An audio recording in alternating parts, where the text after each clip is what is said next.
எனக்கு நாக்க பிடுங்கிக்கிட்டு சாகலான்னு தோணுது. அது முடியுமா உன்னால? என்ன சொல்றீங்க? உன் நாக்கு ரொம்ப நீளமாச்சே, அதை புடுங்கிறது அத்தனை சுலபம் இல்லையே. ரொம்ப கஷ்டப்படணுமே. நானும் வேணா உதவிக்கு வரட்டுமா? போதும் கிண்டல். வயிறறிஞ்சு பேசுறேன்னா உங்க காதுல எதுவுமே விழாது. இல்ல விழுந்தும் நீங்க கண்டுக்கிறதே இல்லையோ என்னவோ. நீ என்ன சொல்ல வர? லல்லிய இன்னமும் வீட்டுல வச்சிருந்தா போறவங்க வரவங்க நம்ம மேல காரி துப்பிட்டு போவாங்க. அவர் பேசவில்லை. அவளுக்கு வயசு 30. பார்வைக்கு இளமையா 22 வயசாட்டம் இருக்கா. ஒருத்தர் பாக்கி இல்ல. உங்க பொண்ணுக்கு கல்யாணமே செய்ய மாட்டீங்களான்னு கேக்குறாங்க. நான் என்ன பதில் சொல்றது? இதுக்கு நீயும் நானும் எப்படி சவுந்தலா பதில் சொல்ல முடியும்? ஏன் முடியாது? அவளை பெத்தது நாம தானே. அவ ஆயிரக்கணக்கா சம்பாதிக்கிறா. அத நடு வீட்டுல உட்கார்ந்து அனுபவிக்கிறவங்களும் நாம தான். நமக்குத்தான் அவ சங்கதியில தார்மீக பொறுப்பு. நாம பதில் சொல்லாம வேற யார் சொல்ல முடியும்? அவர் பேசவில்லை. அவளுக்கு வரன் பார்க்கணும்னு எண்ணம் நமக்கு வந்திருக்கா? தரகர் அழைச்சு ஒரு நாளாவது பேசிருப்போமா? அவளும் கல்யாண சிந்தனையே இல்லாம இருக்காளே சகுந்தலா.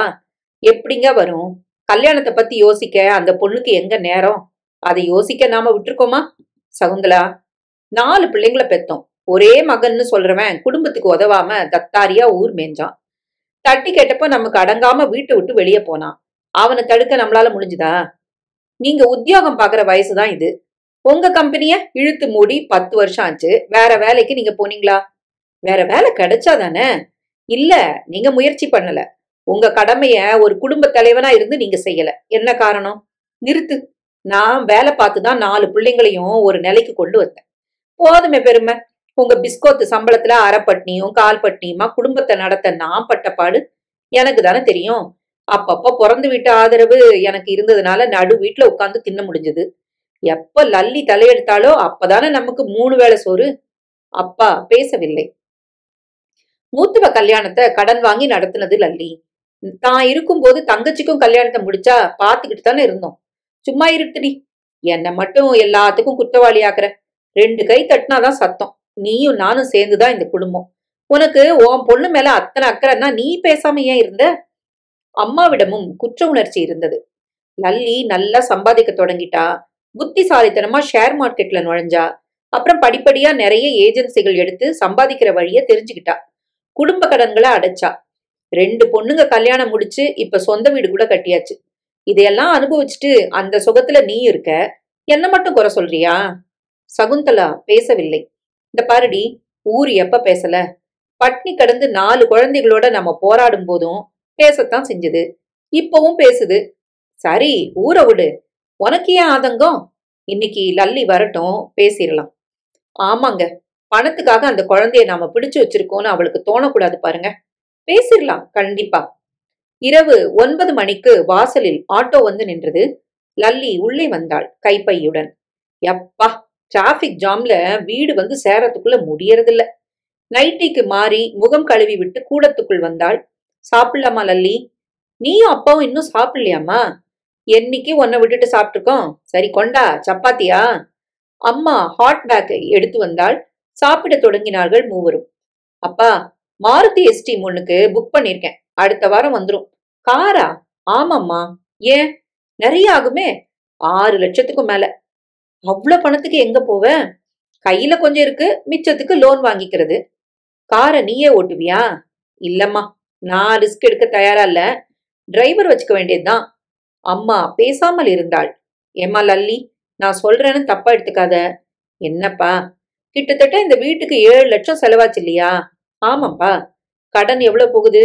மாசம் 5000 ரூபாய். இப்போ கார் லோனு, டிரைவர் சம்பளம், பெட்ரோல் இதெல்லாம் எவ்வளவு ஆகும்?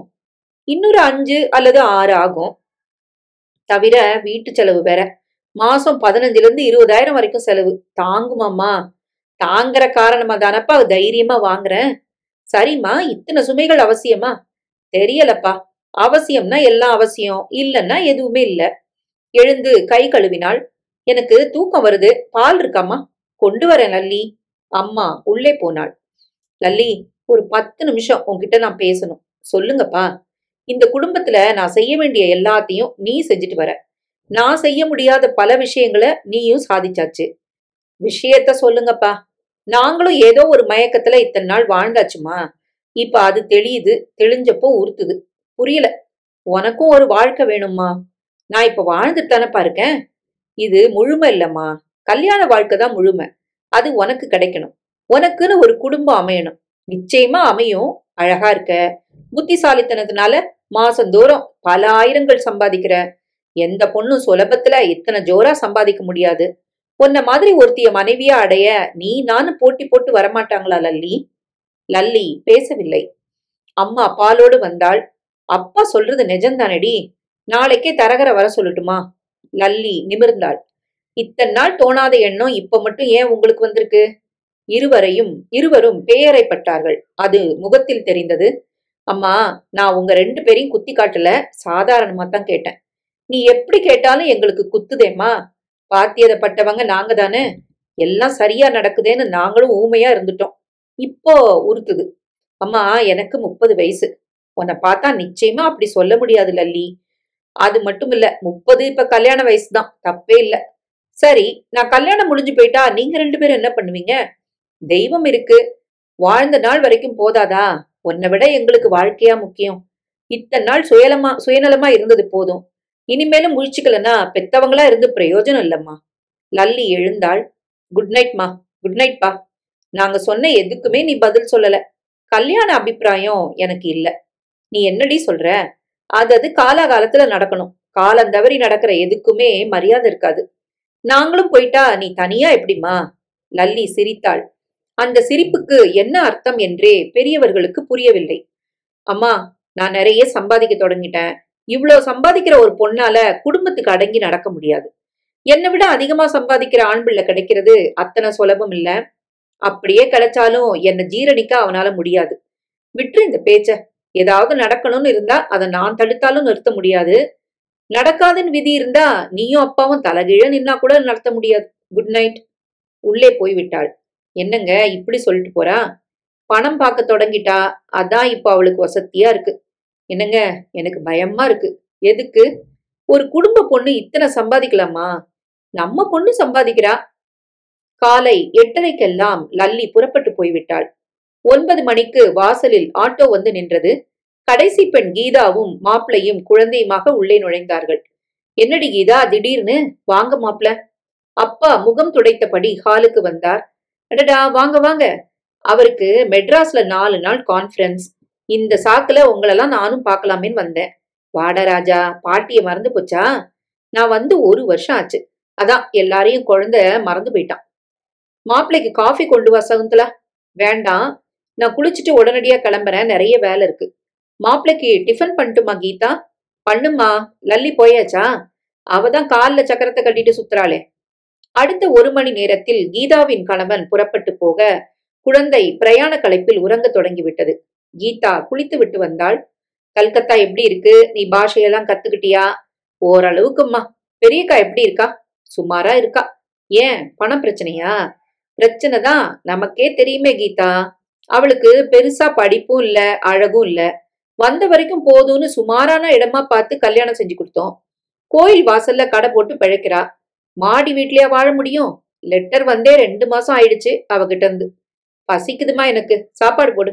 வா, 3 பேருமா சாப்பிடலாம். உட்கார்ந்தார்கள். லல்லி மாருதி எஸ்டீம்க்கு புக் பண்ணிருக்கா. கூடிய சீக்கிரம் வந்துரும். லட்சக்கணக்கா ஆகுமே. சம்பாதிக்கிறா, கவலை இல்லாம வாங்கிக்கிறா. அப்பா, நான் கூட இப்ப இங்க வந்தது. சொல்லுமா. ஒரு பிளாட் புக் பண்ணலான்னு நாங்க 2 பேருமா யோசிக்கிறோம். கிட்டத்தட்ட 5-6 லட்சம் ஆகுது.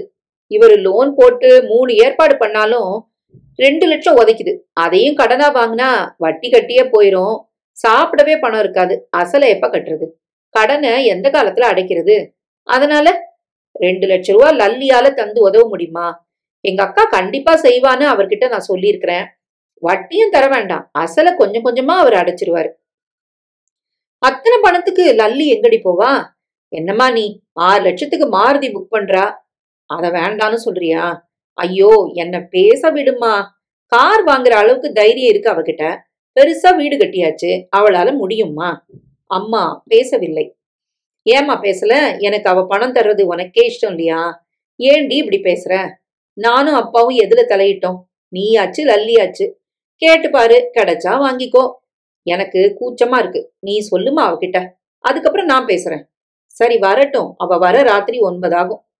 பாவம் லல்லி, எத்தனை உழைக்கிறா. ஒரு பொம்பளையா இருந்து இத்தனை உயரம் வர்றது சுலபமே இல்ல. நானும் உங்க அக்கா கூட ஷேர் மார்க்கெட்ல பார்ட்னரா சேர்றேன்னு இவர் சொல்லுவாரு. லல்லியோட போன் நம்பர் கொடுமா, நான் பேசுறேன். அவ வெளியில சுத்திக்கிட்டே இருப்பா. போன்ல அவளை நீ பிடிக்க முடியாது. பிற்பகல் 2 மணிக்கு பதிவு தபால் வந்தது அப்பா பேருக்கு. பிரித்து பார்த்தார், படித்தார். சுசீலா எழுதியிருக்கா. எதுக்கு பதிவு தபால்? கொண்டாங்க இப்படி. சத்தமா படி. கீதா, எனக்கு மங்களா இருக்கு. அக்கா லெட்டரை நீ படி. கீதா படிக்க தொடங்கினாள். அப்பா அம்மாவுக்கு இத்தனை நாள் எப்படியோ சமாளித்தோம். இப்போது முடியாத கட்டம் வந்துவிட்டது. கடையில் வியாபாரம் இல்லை. அதை நம்பி உபயோகம் இல்லை. 40 வயதில் இவர் வேலை தேடி யார் தரப்போகிறார்கள்? தினசரி ஜீவனமே கஷ்டத்தில் ஆகிவிட்டது. வயதான மாமியார் வேறு.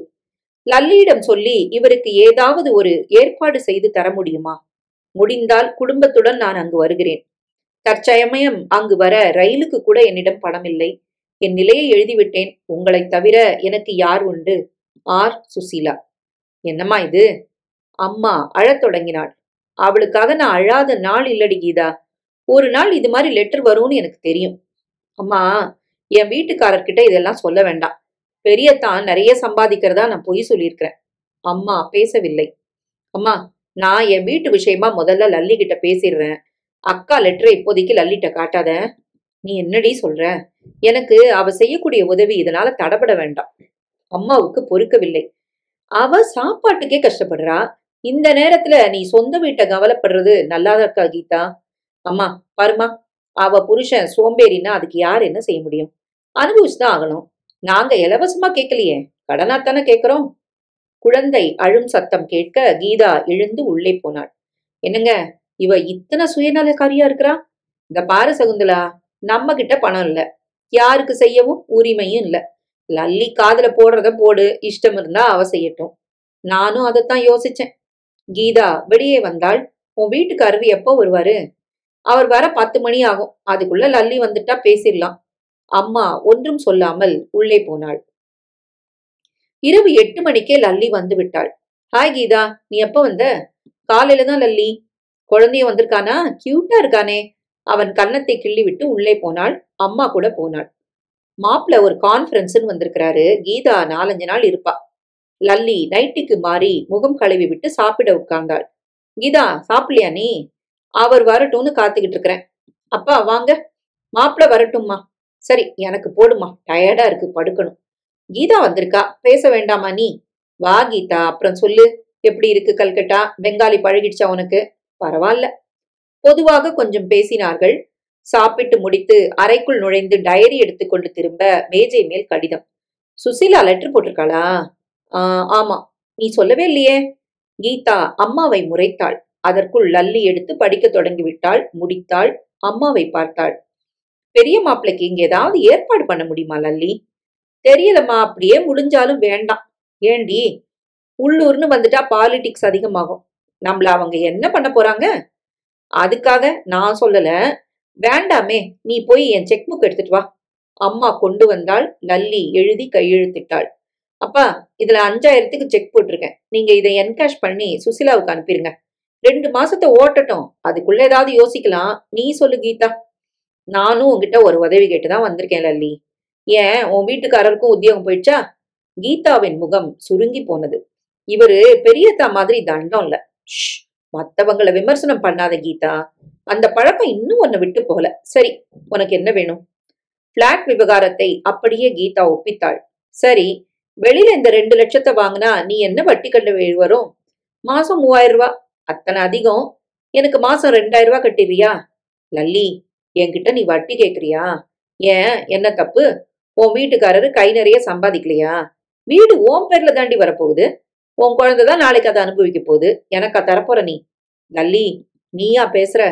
நான் தான் பேசுறேன். எனக்கு மட்டும் பணம் காய்ச்சி கொட்டுதா கீதா? எனக்காக யாருமே சம்பாதிக்கலைங்க. உனக்கு இத்தனை சுயநலம் இருக்கும்னு நான் எதிர்பார்க்கல லல்லி.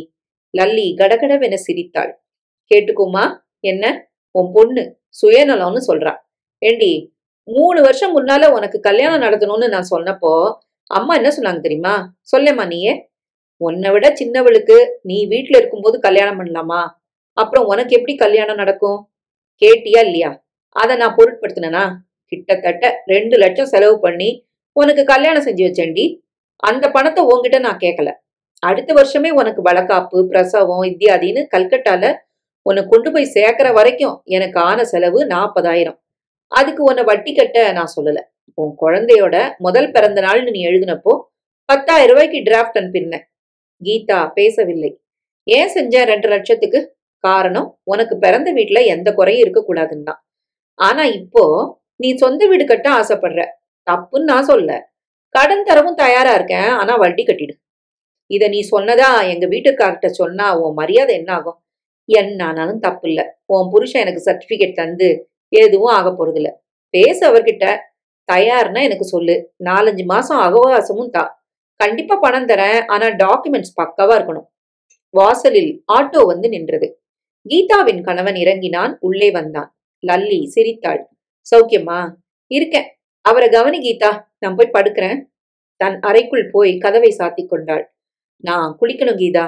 கீதா டவல் எடுத்து தர சந்திரன் பாத்ரூமுக்குள் நுழைந்தான். கீதா அம்மாவிடம் வந்தாள். லல்லிக்கு மட்டு மரியாதையே இல்லம்மா. அவரு இந்த வீட்டு மாப்பிள.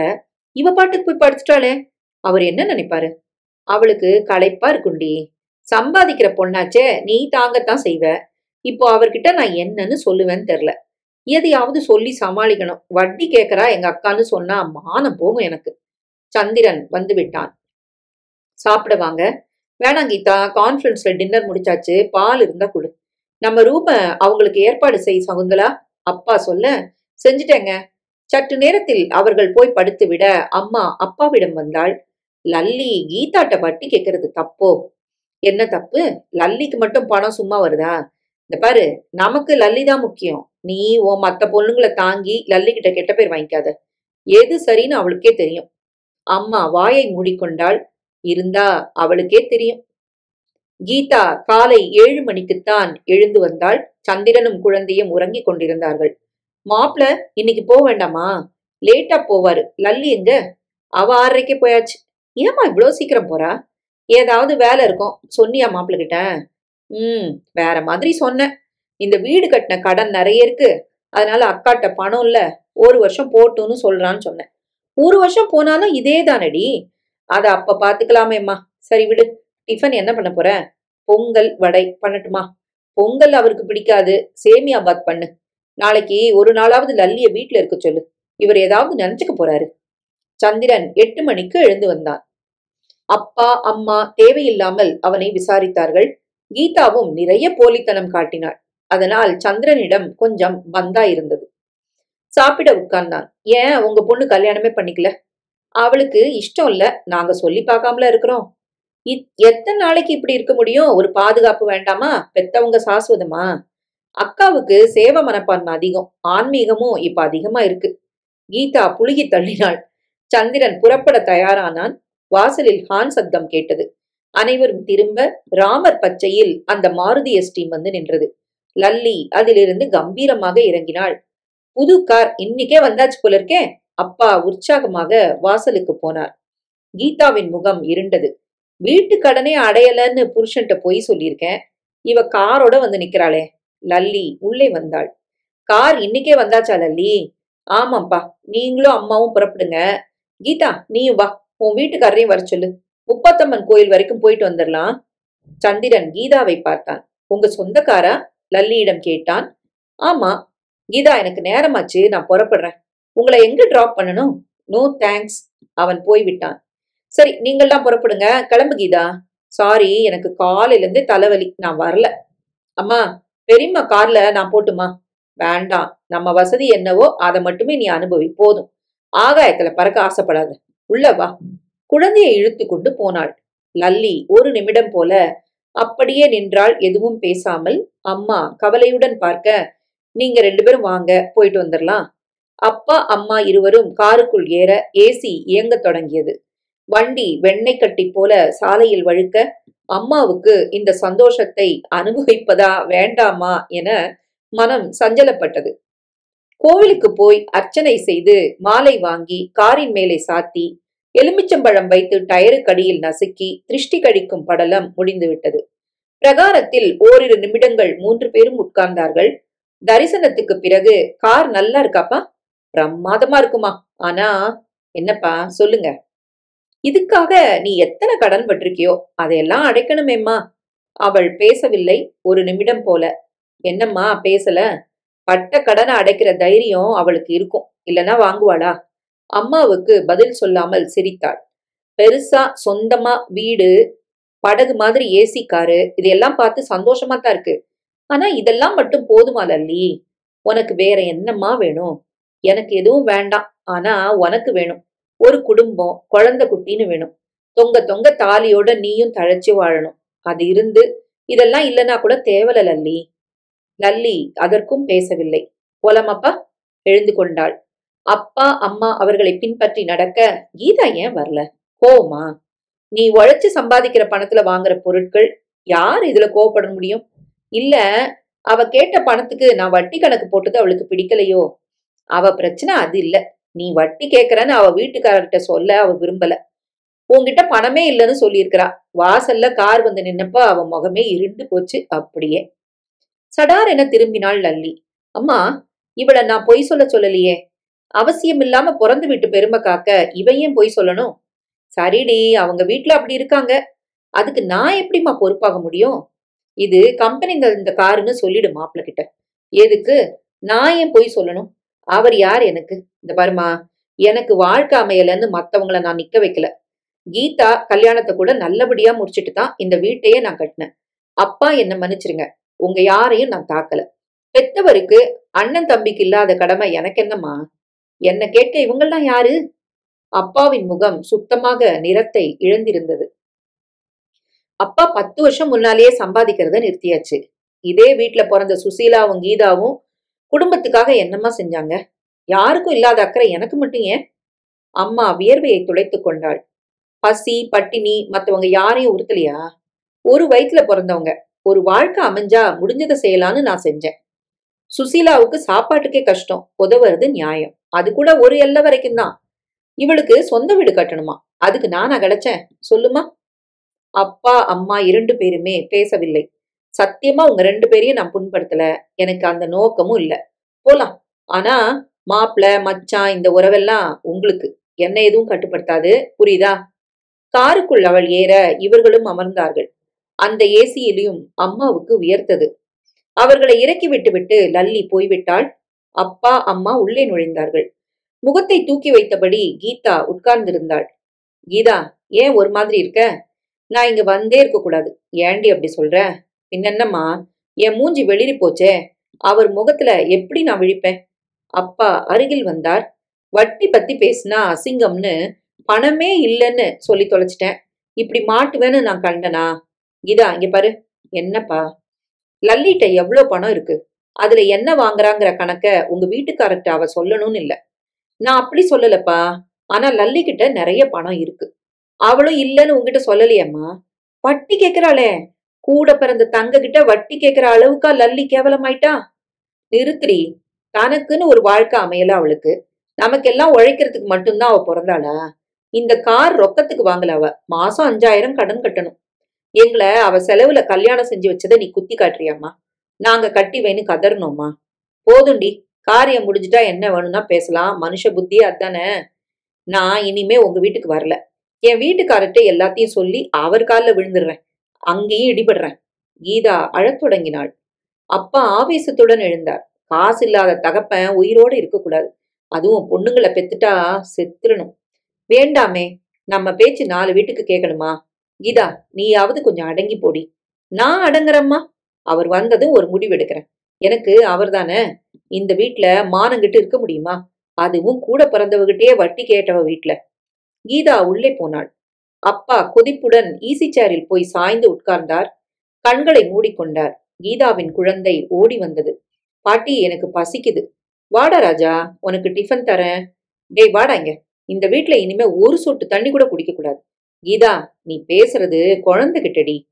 அவங்கிட்ட மட்டும்தான் என்னால உத்தரவு போட முடியும். அம்மா ஸ்தம்பித்து நின்றாள். இரவு 8:30 மணிக்கு போன் வந்தது. அப்பா எடுத்தார். நான் லல்லி பேசுறேன்பா. சொல்லுமா. நாளைக்கு சிநேகிதி ஒருத்திக்கு கல்யாணம். எல்லாத்துக்கும் நான் இருக்கணும்னு சொல்றா. கட்ட முடியல. அதனால நான் இன்னைக்கு ராத்திரி வீட்டுக்கு வரலப்பா. நாளைக்கு சாயங்காலம் தான் வருவேன். ஜாக்கிரதமா. துணி எதுவும் எடுத்துட்டு போலியே நீ? சமாளிச்சுப்பேன். அவ இருக்காளே. ரிசீவரை வைத்தார். சகுந்தலா, லல்லி வரமாட்டா ராத்திரி, சிநேகிதி கல்யாணமா. வெளியே தங்க மாட்டாளே. ஒருவேளை நான் இருக்கேன்னு என்னை தவிர்க்க நினைக்கலாம். அம்மா கீதாவை முறைத்தாள். வாசலில் ஆட்டோ. சந்திரன் வந்து இறங்கினான். அவன் முகத்தில் சிரிப்பில்லை. வந்து குளித்தான். சாப்பிட வரீங்களா? வெளியில சாப்பிட்டாச்சு. பால் கொண்டு வரட்டுமா மாப்பிள? வேண்டாம். கீதா, என்கிட்ட நீ ஏன் பொய் சொன்ன? பிறந்த வீட்டு மனுஷங்களை பார்த்தா புத்தி மாறுமோ? நீங்க என்ன சொல்றீங்க? உங்க அக்கா கிட்ட நான் இலவசமா பணம் கேட்க சொல்லல, கடனாத்தான். அவகிட்ட கேட்காம பணமே இல்லைன்னு நீ சொல்லிட்டியா? அப்படி இல்லைங்க, இந்த கார் கூட அவ கடன்ல தான் வாங்கியிருக்கிறா. வீடும் கடன்னு சொன்ன? ஆமாங்க, 2மா சேர்த்து இன்னைய மதிப்பு 15 லட்சம். எல்லாமே கடனா? கீதா பேசவில்லை. வட்டி கட்டுறதா, வட்டி மட்டுமே கட்டுறதா வச்சுக்கிட்டாலும் மாசம் 20,000 ரூபாய்க்கு மேல ஆகுமே. தவிர வீட்டு செலவு. எப்படிமா? அப்பா முகம் சிவந்தது. சாரி மாமா, இது உங்க குடும்ப விஷயம். தலையிட எனக்கு உரிமை இல்லதான், ஒப்புக்கிறேன். ஆனா இந்த குடும்பத்துல பொண்ணு எடுத்ததுனால இங்க உள்ள மான அவமானங்கள்ல எனக்கும் பங்குண்டு இல்லையா? நிச்சயமா உண்டு மாப்ள.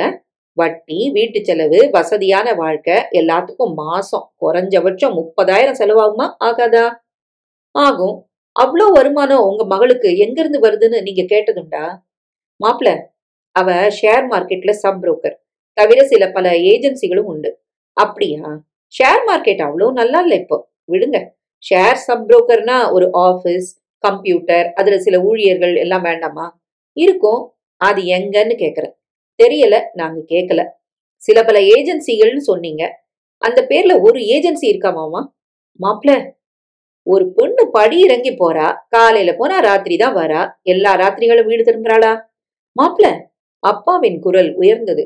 சாரி மாமா, நான் பேசுறது உங்களுக்கு பிடிக்கலன்னா நிறுத்திக்கிறேன். அப்பா, இவர் வாயை நீங்க மூடலாம். கொஞ்ச நாள்ல ஊர் வாயை திறக்குமே, அதை எப்படி மூட போறீங்க? கீதா, நீ என்ன பேசுற? அத்தை, ஆத்திரப்பட வேணாம். எங்களை மாதிரி ஆண்களால அத்தனை சுலபமா 5 இலக்க சம்பளம் பார்க்க முடியறது இல்ல. உங்க பொண்ண 15 லட்சத்துக்கு சொத்து வாங்கியாச்சு. எப்படின்னு நீங்க கேட்க வேண்டாமா? ஒரு நடிகை, விளையாட்டு வீராங்கனை, இல்லனா அரசியல்வாதி. இப்படி உங்க பொண்ணு இருந்தா நிச்சயமா நான் பேச வேண்டிய அவசியம் இல்ல. ஒரு குடும்ப பொண்ணு, அதுவும் கல்யாணம் ஆகாத வேண்டான்னு சொல்ற பொண்ணு இத்தனை சம்பாதிக்க முடியுமா? நான் இனிமே கேட்கல. உங்களை நீங்களே கேளுங்க. விடுங்க, வேணும்னா கேக்குறாங்க. நாம எப்ப போறோம்? நாளைக்கு கோரமண்டல்ல. நல்லதா போச்சு, நான் பேக் பண்றேன். நீங்க உள்ள வாங்க. கீதாவுடன் அவன் நடந்தான். கதவு தாளிடப்பட்டது. அப்பா அப்படியே உட்கார்ந்திருந்தார். அம்மா கவலையுடன் அவர் முகத்தை பார்த்தாள். போய் படு சகுந்தலா. படுத்தா தூக்கம் வருமா? அதான் என்னைக்கோ போயாச்சே. கண்ணை கொட்ட கொட்ட முழிச்சிட்டு கெட. ஒரேடியா கண்ணை மூடுற சந்தர்ப்பம் வரும் நமக்கும். ஏன் இப்படி பேசுறீங்க? என்னெல்லாம் கேட்டுட்டாரு மாப்ள. விடுங்க. தனக்கு கிடைக்கலங்கிற வைத்தறிச்சல் சேத்த வாரி பூசுறாங்க 2 பேரும். அவளை வாழ வச்சதே லல்லி தான். இப்ப புருஷன் கூட சேர்ந்துகிட்டு எப்படி பேசுறா பாருங்க. கீதா மாதிரி ஒரு ஈன ஜென்மம் என் வயித்துல பிறந்திருக்க வேண்டாங்க. சகுந்தலா, என்னங்க? இப்படி வா. அப்பா குரலை தழைத்து கொண்டார். அம்மா அருகில் வந்து உட்கார்ந்தாள். மாப்பிள பேசினாருங்கிற காரணத்தினால இதை இப்போ உன்கிட்ட நான் பேசல. நீங்க என்ன பேச போறீங்க? அம்மாவின் குரல் நடுங்கியது. கிட்டத்தட்ட மாசம் 30,000 ரூபாய் இல்லாம லல்லியால குடும்பம் நடத்த முடியாது. வீடு, கார் இதெல்லாம் கடனா இருந்தா, இல்ல ரொக்கமா இருந்தா ஏது அவ்வளவு பணம்? நீங்களும் அவளை சந்தேகப்படுறீங்களா? பட்டா தப்பு இல்லடி. பெத்தவங்க கடமையும் கூட அது. இத்தனை நாள் அவளை கேட்காம விட்டது தப்போ? என்ன கேட்கணும்? எவ்வளவு, எப்படி இவ்வளவு பணம் சம்பாதிச்சா? 2 கல்யாணம் நடத்தி பழைய கடன்களை அடைச்சி. எப்படி சகுந்தலா, எப்படி? ஷேர்னு நீங்க சொன்னீங்களே. அவ சொன்னா நம்புனேன். மாப்பிள்ள சொல்ற மாதிரி அதுக்கு ஒரு ஆபீஸ் வேணுமே. எங்க? அவசரத்துக்கு ஒரு போன் நம்பராவது தந்தாளா நம்ம பொண்ணு? நாம கேட்கலையே. கேட்காதது தப்புன்னு சொல்றியா? இல்லீங்க, அவ பணம் கொண்டு வரும்போது ஏது உனக்கு இவ்வளவு பணம்னு கேக்குற யோகியதை யாருக்கும் இந்த வீட்டுல இல்லையே. என்ன குத்தி காட்டுறியா? அதுல தப்பு இல்லைங்க. சகுந்தலா, நான் உன் புருஷன். அதனாலதான் இந்த 4 குழந்தைகளை நான் பெத்தேன். பெத்தது மட்டும் நானு, வழிகாட்டினது அவதானே. மாப்பிள்ள புதுசா வந்தவரு. அவர் பேச்ச கேட்டு நமக்கு கஞ்சி ஊத்துற அன்னலட்சுமி மேல நாம சந்தேகப்பட்டா அந்த ஆண்டவன் கூட நம்மள மன்னிக்க மாட்டான். சகுந்தலா, ஆவேசம் வேண்டாம். சந்தேகம் மோசமான வியாதி. அது உங்க மனசுல வந்தாச்சு. இல்ல சகுந்தலா, என்ன பேச விடு. இல்லைங்க, நாம பெத்த பொண்ணுதான் லல்லி. அவகிட்ட உங்க சந்தேகத்தை நேரடியா கேட்டு நிவர்த்தி பண்ணிக்கலாமே. நீங்க மனசுல உள்ள உறுத்தல் போகும் இல்லையா? அப்பா பேசவில்லை. தீ மூட்டணும்னு மாப்பிள வந்து மனசுல விதைச்சாச்சு. மூட்டிடுங்க. அவ தாண்டி வராளா இல்ல பொசுங்கி போறாளாங்கிறத அந்த கடவுள் தீர்மானிக்கட்டும். அம்மா எழுந்து போய்விட்டாள். அப்பாவிடம் ஒரு குற்ற உணர்வு மிஞ்சி இருந்தது. அதே நேரம் உள் அறையில் விளக்கை அணைத்துவிட்டு மல்லாந்து படுத்திருந்தான் சந்திரன். கீதா எழுந்து விளக்கை போட்டாள். என்னங்க? சொல்லு கீதா. அப்பாட்ட நீங்க பேசும்போது நான் குறுக்க நிக்கல. இன்ஃபேக்ட் உங்களுக்கு தான் சாதகமா நான் பேசினேன். அதுக்கு இப்ப என்ன? ஆனா குத்துதுங்க, தாழ முடியல. என்ன? எங்களை வழிகாட்டி வாழ வச்சவ எங்க அக்கா லல்லி. அவ மேல நீங்க சேறு தெளிச்சத நானும் சேர்ந்து ஆதரிச்சிருக்கேன். இது நியாயம் இல்ல. நான் உன் ஆதரவை எதிர்பார்த்து உங்க அப்பாட்ட பேசல. தெரியும். ஆனா அக்கா மேல நீங்க வீசின குற்றச்சாட்டு நாசூக்கா இருந்தது. ஆனா தோண்டி பார்த்தா படு பயங்கரமா இருக்கு. எப்படி? வேண்டாங்க. அவகிட்ட பணம் நமக்கு கிடைக்கலன்னு பேசக்கூடாது. நான் யாரையும் குறை சொல்லல. உங்க அக்கா தரலனாலும் நான் வீடு கட்டத்தான் போறேன். ஆனா ஒரு பொம்பளை இந்த அளவுக்கு நல்ல வழியில நிச்சயமா சம்பாதிக்க முடியாது. ஏன் எங்க இனத்தை கேவலமா பேசுறீங்க? உங்க இனத்தை நாம குறைச்சு மதிப்பிடல. என்ன பெத்தவளும் ஒரு தாய் தான். ஆனா நடுத்தர வர்க்கத்து குடும்ப பொண்ணுக்கு இத்தனை வருமானம் சாத்தியமே இல்ல. அவ புத்திசாலி. சாரிம்மா. பொண்ணோட புத்திய மட்டுமே பல பேர் இங்க கணக்குல எடுத்துக்கிறது இல்ல. அப்படின்னா இதுக்கு மேல உடைச்சு பேச நானும் தயாரா இல்ல. ஆனா ஒண்ணு மட்டும் சொல்றேன். சகலவித அவமானங்களுக்கும் உன்னை பெத்தவங்க தன்னை தயார்படுத்திக்கட்டும். Good night. அவன் திரும்பி படுத்துக் கொண்டான். கீதா நிலை குறைந்து போனாள். நாளை என்ன நடக்கப் போகிறதோ இந்த குடும்பத்தில் என்ற கவலை அவளை உலுக்கியது. லண்டனில் இருந்து அன்று காலைதான் திரும்பி இருந்தான் விக்னேஷ்.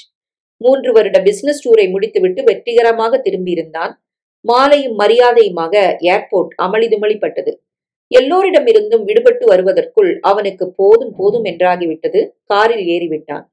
இன்னும் சற்று நேரத்தில் அம்மாவை பார்த்து விடலாம். பாவம் அம்மா. 3 வருடங்களாக நீண்டதொரு பிரிவு. விக்னேஷுக்கு 14 வயதாக இருந்தபோது மாரடைப்பில் அப்பா மரித்து போனார். அப்போதே ஏராளமான சொத்துக்கள் இருந்தன. தாத்தா வைத்தது, அப்பா சம்பாதித்து விட்டு போனது என்று கடல் போல சொத்துக்கள் சேர்ந்திருந்தன. குரூப் கம்பெனிகள், ஜவுளிக்கடை, தியேட்டர்கள், பண்ணை என பட்டியல் இந்தியா முழுவதும் நீண்டன. அப்பாவின் திடீர் மரணம் அம்மாவை நிலைகுலைய வைத்துவிட்டது.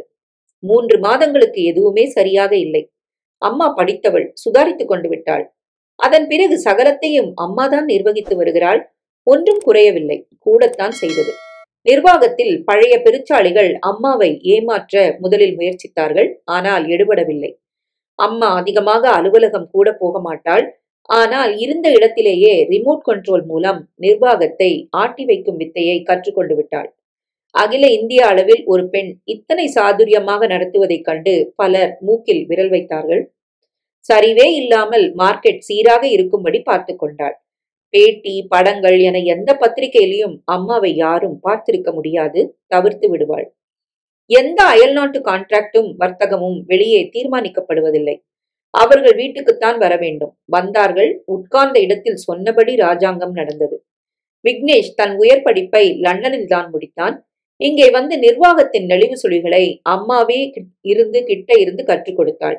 இதோ இந்த பிசினஸ் டூர். இது முடிந்து திரும்பி ஆகிவிட்டது. விக்னேஷுக்கு வயது 32. மேல் படிப்பு, பிசினஸ் மேனேஜ்மெண்ட் எல்லாம் முடிய 26 ஆகிவிட்டது. இங்கே வந்து நிர்வாகத்தில் 3 வருடம் பயிற்சி. மறுபடியும் லண்டனில் 3 வருட பிசினஸ் டூர். வீட்டு வாசலில் கார் நின்றது. இறங்கி உள்ளே ஓடினான் விக்னேஷ். அங்கும் இங்குமாக அலைப்பாய்ந்தான். அம்மா பூஜை அறையிலிருந்து வெளிப்பட்டாள். ஓடி வந்து அவளை கட்டி தழுவி அப்படியே தூக்கி சுழற்றத் தொடங்கினான். விட்ரா விக்னேஷ், என்ன இது பச்சை குழந்தையாட்டமா? இறக்கினான். எப்பா, புயல் அடிச்சா மாதிரி இருக்கு. அம்மா, உன்னை பார்த்து 3 வருஷமாச்சு. அதுக்கா இத்தனை ஆரவாரம்? தப்பு விக்னேஷ். எதிலுமே நிதானமா இருக்கணும். உனக்கு என்னை பார்க்காம கஷ்டமா இல்லையா? இல்லாம இருக்குமா? அதுக்காக உன்கிட்ட எனக்கு பிடிக்காதது இந்த ஓவர் இமோஷன் தான். அடக்கி வாசிக்கணும். லண்டன்ல இத்தனை காலம் இருந்தும் உனக்கு இது ஏன் புரியல? அம்மா, வெளிநாட்டுல நான் வெறும் வர்த்தக இந்திரமாவத்தான் இருந்தேன். தாய்நாட்டை மிதிக்கும் போதுதான் உணர்ச்சி பொங்குது எனக்கு. சரி, குளிச்சுட்டு வா, சாப்பிடலாம். உன் கையால என் தலைக்கு தேய்ச்சி விட்டு எவ்வளவு காலம் ஆகுதுமா? வாமா, எல்லாம் நீதான் எனக்கு செய்யணும். அம்மா சிரித்தாள். வயசு 32. இன்னமும் அம்மா குண்டு. சரி சரி வா. பாத்ரூமில் அவன் லஜ்ஜையில்லாமல் நிற்க அம்மாவுக்கு வெட்கம் பிடுங்கி தின்றது. இப்படி நிக்கிறியே, நீ பச்சை குழந்தையா? நான் உனக்கு எப்பவுமே குழந்தை தானே. குளியல் முடித்து வந்தான். அம்மா கையால் சாப்பாட்டை ஓரிரு கவளம் ஊட்டச் சொன்னான். சேர்ந்து சாப்பிட்டான். உன்னை பெத்ததுக்கு நான் பெருமைப்படுறேன் விக்னேஷ். ஏம்மா, உனக்கு இப்போ 32 வயசு. மனசால நீ குழந்தையா இருந்தாலும் உடம்பால கல்யாண வயசை கூட நீ கடக்க தொடங்கியாச்சு. படிப்பு வர்த்தகம்னு உன் இளமையில ஒரு பகுதியை நானே வீணாக்கிட்டேன். அதுல தப்பு இல்லம்மா. ஆனா உன் மனசுல எந்த சலனமும் இல்லாம இப்படியே என் மகனாகவே நீ திரும்பி வந்திருக்கிறியே, நான் உன்னை பெத்த பெருமைய நிஜமாவே இப்பத்தான் உணர்றேன். அதுக்கு காரணம் இருக்குமா? என்னப்பா அது? இந்த 32 வயசுல எத்தனையோ பெண்கள் என்கிட்ட நெருங்கி பழக முயற்சி பண்ணியிருக்கிறாங்க. என் படுக்க வரைக்கும் கூட வரக்கூட செஞ்சிருக்காங்க. ஆனா எல்லா பெண்கள் முகத்திலும் நான் ஒன்னதானமா பாக்குறேன். தினமும் நீ என் கூட தான் லண்டன்ல இருந்த தெரியுமா? புவனேஸ்வரி அழுது விட்டாள். ஏம்மா அழற? நான் ரொம்ப கொடுத்து வச்சிருக்கேன். இல்லம்மா, நான் தான் கொடுத்து வச்சிருக்கேன். என்னோட எல்லாத்துலயும் நீ நிரம்பி இருக்கிறியே. அம்மா கண்களை துடைத்துக் கொண்டாள். குட். இன்னைக்கே போர்ட் மீட்டிங். எல்லா பொறுப்புகளையும் இனிமே நீ தான் எடுத்துக்க போற. ஏம்மா? ஏம்மாவா? பின்ன எதுக்கு உன்னை நான் லண்டனுக்கு அனுப்புனேன்? என்னால முடியலப்பா. உங்க அப்பா போகும்போது உனக்கு 14 வயசு. 18 வருஷமா நானும் பல்ல கடிச்சுக்கிட்டு சமாளிச்சிட்டேன். உடம்பும் மனசும் சோர்ந்தாச்சு எனக்கு. அப்படி உனக்கு என்னம்மா வயசு? 56. நான் பருவ குமரின்னு நினைச்சியா? உன்னை பார்த்தா அப்படிதான் இருக்கு. போடா. அப்புறமா நீ நிர்வாகத்தை ஏத்துக்கிட்ட பின்னால முக்கிய வேலை ஒண்ணு இருக்கு. என்ன அது? உன் கல்யாணம். வேணாம்மா, கல்யாணம் செஞ்சுக்கணும்னு தோணல எனக்கு. வயசு இப்பவே 32. இன்னும் ஒரு வருஷத்துக்குள்ள இந்த வீட்டுக்கு மருமக வந்தாகணும். ஏம்மா பிடிவாதம் பிடிக்கிற? ஆமாண்ட ராஜா, உனக்குன்னு சில சந்தோஷங்கள் உண்டு. அதை தர ஒருத்தி வேணும். அவ மூலம் ஒரு குடும்பம் உருவாகணும். உங்க அப்பா மறுபடியும் வந்து பிறக்கணும். அவன் பேசாமல் இருந்தான். நீ நானு போட்டி போட்டுக்கிட்டு ஒரு பெரிய மனுஷ பட்டாளமே உனக்கு பொண்ணு தர தயாரா இருக்கு விக்னேஷ். எனக்கு ஜாதகம் பிரமாதமா பொருந்தணும். படிச்ச புத்திசாலியான அழகான பொண்ணா இருக்கணும். அம்மா, உனக்கும் அப்பாவுக்கும் ஜாதகம் பார்க்கலையா? ஏன் பார்க்கல? 10 பொருத்தமும் பார்த்துதான் பண்ணாங்க. அப்புறம் அப்பா ஏன் செத்தாரு? அது விதிப்பா. அவர் ஆயுள் முடிஞ்சு போச்சுடா.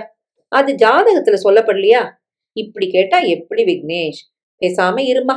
இந்த பாரு, எனக்கு ஜாதகத்துல நம்பிக்கை இல்ல, ஜாதியில நம்பிக்கை இல்ல, அழகுல நம்பிக்கை இல்ல. உனக்கு எதுலதான் நம்பிக்கை? மனசு மேல. ஒரு பொண்ணை முடிவு பண்ணி அவ கழுத்துல படக்குன்னு தாலி கட்டி மறுநாளே தாம்பத்தியம் தொடங்க என்னால முடியும்னு தோணல. அதுதானப்பா இங்க நடக்குது. வேண்டாம், எனக்கு அப்படி நடக்க வேண்டாம். சரி, உன் மனசுல எந்த பொண்ணாவது நுழைஞ்சிட்டாளா? இது வரைக்கும் இல்ல. அப்படி ஒருத்தி நுழையணும். எவ ஒருத்தி நுழையறாளோ அவதான் எனக்கு மனைவியாக முடியும். விக்னேஷ், இது ரிஸ்க்டா. ஏம்மா? நுழைஞ்ச அவளுக்கு இந்த குடும்பத்துல வாழ்ற யோகியதை இருக்கணும். இருக்குமா? யார பார்த்தாலும் இப்பவும் எனக்கு நீயாத்தான் இருக்கு. அதான் உன் பிள்ளையா பத்திரமா திரும்பி இருக்கேன். நீயா தோணாம வேற மாதிரி தோணணும். இதுக்காக ஆயுள் முழுக்க நான் காத்திருக்க தயாரா இருக்கேன். எனக்கு பிடிக்கல. எது பிடிக்கல? உனக்கு ஒருத்திய பிடிச்சு அவ இந்த வீட்டுக்கு மருமகளா வர்றது நடக்குமான்னு எனக்கு தோணல. உன் மனப்போக்கு எனக்கு பிடிக்கவே இல்ல. விட்ரு. நான் உடனே பொறுப்பை ஏத்துக்கிட்டு தான் ஆகணுமா? கொஞ்ச நாள் ஜாலியா இருக்கனே. மூச். இன்னைக்கே போர்ட் மீட்டிங். நாளைக்கு பிரமாதமான நாளு. நீ பொறுப்பை ஏத்துக்கிற. விடமாட்டியே. பிடிச்ச பிடிதான் உனக்கு. அம்மாவை கட்டி பிடித்து நெற்றியில் முத்தமிட்டான். உள்ளே போய்விட்டான். கடவுளே, காலம் முழுக்க இந்த வளர்ந்த குழந்தை என் மடியில தான் இருக்கும். இவனுக்குன்னு ஒருத்திய பிடிச்சு இவ அவனுக்கு மனைவியாகி இதெல்லாம் நடக்குமா? பார்க்க உயிரோட நான் இருப்பேனா? பெருமூச்சு விட்டாள் புவனேஸ்வரி. கீதாவும் மாப்பிள்ளையும் காலையில் புறப்பட்டு விட்டார்கள். ஏற்கனவே லல்லி அவளுக்கு சேலையும் மாப்பிள்ளைக்கு பேண்ட் ஷர்ட்டும் எடுத்து அம்மாவிடம் தந்திருந்தாள். நாங்க புறப்படுறோம்மா. சரி, ஜாக்கிரதையா போயிட்டு வாங்க. கீதா உள்ளே வந்தாள். லல்லிட்ட சொல்லிக்க முடியாம போச்சேம்மா. அவளுக்கு திடீர்னு நீங்க புறப்படுறது தெரியாம போச்சே. அப்படியும் எல்லாம் வாங்கி வச்சுட்டு தான் போயிருக்கிறா. அவ எதையும் மறக்கிறது இல்லடி. தெரியும்மா. எனக்கும் வருத்தமா தான் இருக்கு. வருந்தி என்ன உபயோகம்? நீ என்னம்மா சொல்ற? அமைதியா இருந்த உங்க அப்பா மனசுல புயல் வீச தொடங்கியாச்சு. அவ வந்ததும் இவர் என்ன பேச போறாரோன்னு கலவரமா இருக்கு. உழைச்ச பொண்ணு உடைஞ்சு போகாம இருக்கணும். அம்மா, உண்மை ஒரு நாள் வெளியே வந்துதானே ஆகணும். என்னடி உண்மை? கீதா, ரெடியா? வந்துட்டாங்க. வர்றம்மா. நேரமாச்சு. நீயும் அப்பாவும் ஜாக்கிரதையா இருங்க. அவர்களை வாசல் வரை சென்று வழி அனுப்பிவிட்டு வந்தாள். சாப்பிட கூட பிடிக்கவில்லை. மாலை 6:30 மணி சுமாருக்கே லல்லி வந்து விட்டாள். குளித்தாள். உடை மாற்றி கூடத்துக்குள் வந்தாள். டிஃபன் தரட்டுமா லல்லி? வேணாமா, ஒரேடியா ராத்திரி சாப்பிட்டுக்கிறேன். கீதா எங்க? ஊருக்கு போயாச்சு. திடீர்னு மாப்பிள்ள புறப்பட்டுட்டாரு. அப்படியா? இன்னைக்கு சீக்கிரமே நீ வந்துட்ட? வேலை முடிஞ்சு போச்சு. லல்லி, இப்படி வர முடியுமா? உன்கிட்ட நான் கொஞ்சம் பேசணும். வர்றேன்ப்பா. அப்பாவின் அருகில் போய் உட்கார்ந்தாள். என்னை மன்னிச்சிருமா. உன்னை இன்னமும் வீட்டுல வச்சுக்கிட்டு நானும் அம்மாவும் வெளியில கேக்குற பேச்சு கொஞ்சம் நஞ்சம் இல்ல. கல்யாண பேச்சா? ஆமா லல்லி. சாரிப்பா, எனக்கு அந்த உத்தேசமே இல்ல. ஏன்? அந்த காலம் கடந்துட்டதா நான் நினைக்கிறேன். எனக்கு வாழ்க்கையில ஒரு துணை வேணும்னு தோணல. அதனால கல்யாண பேச்சு வேண்டாமே, ப்ளீஸ். இந்த கசப்புக்கு காரணம் நாங்களும் இந்த குடும்ப பாரமுமா? லல்லி சிரித்தாள். ஏன் சிரிக்கிற? கசப்புன்னு எப்ப நான் சொன்னேன்? கல்யாணம் வேணான்னா கசப்புன்னு அர்த்தமா?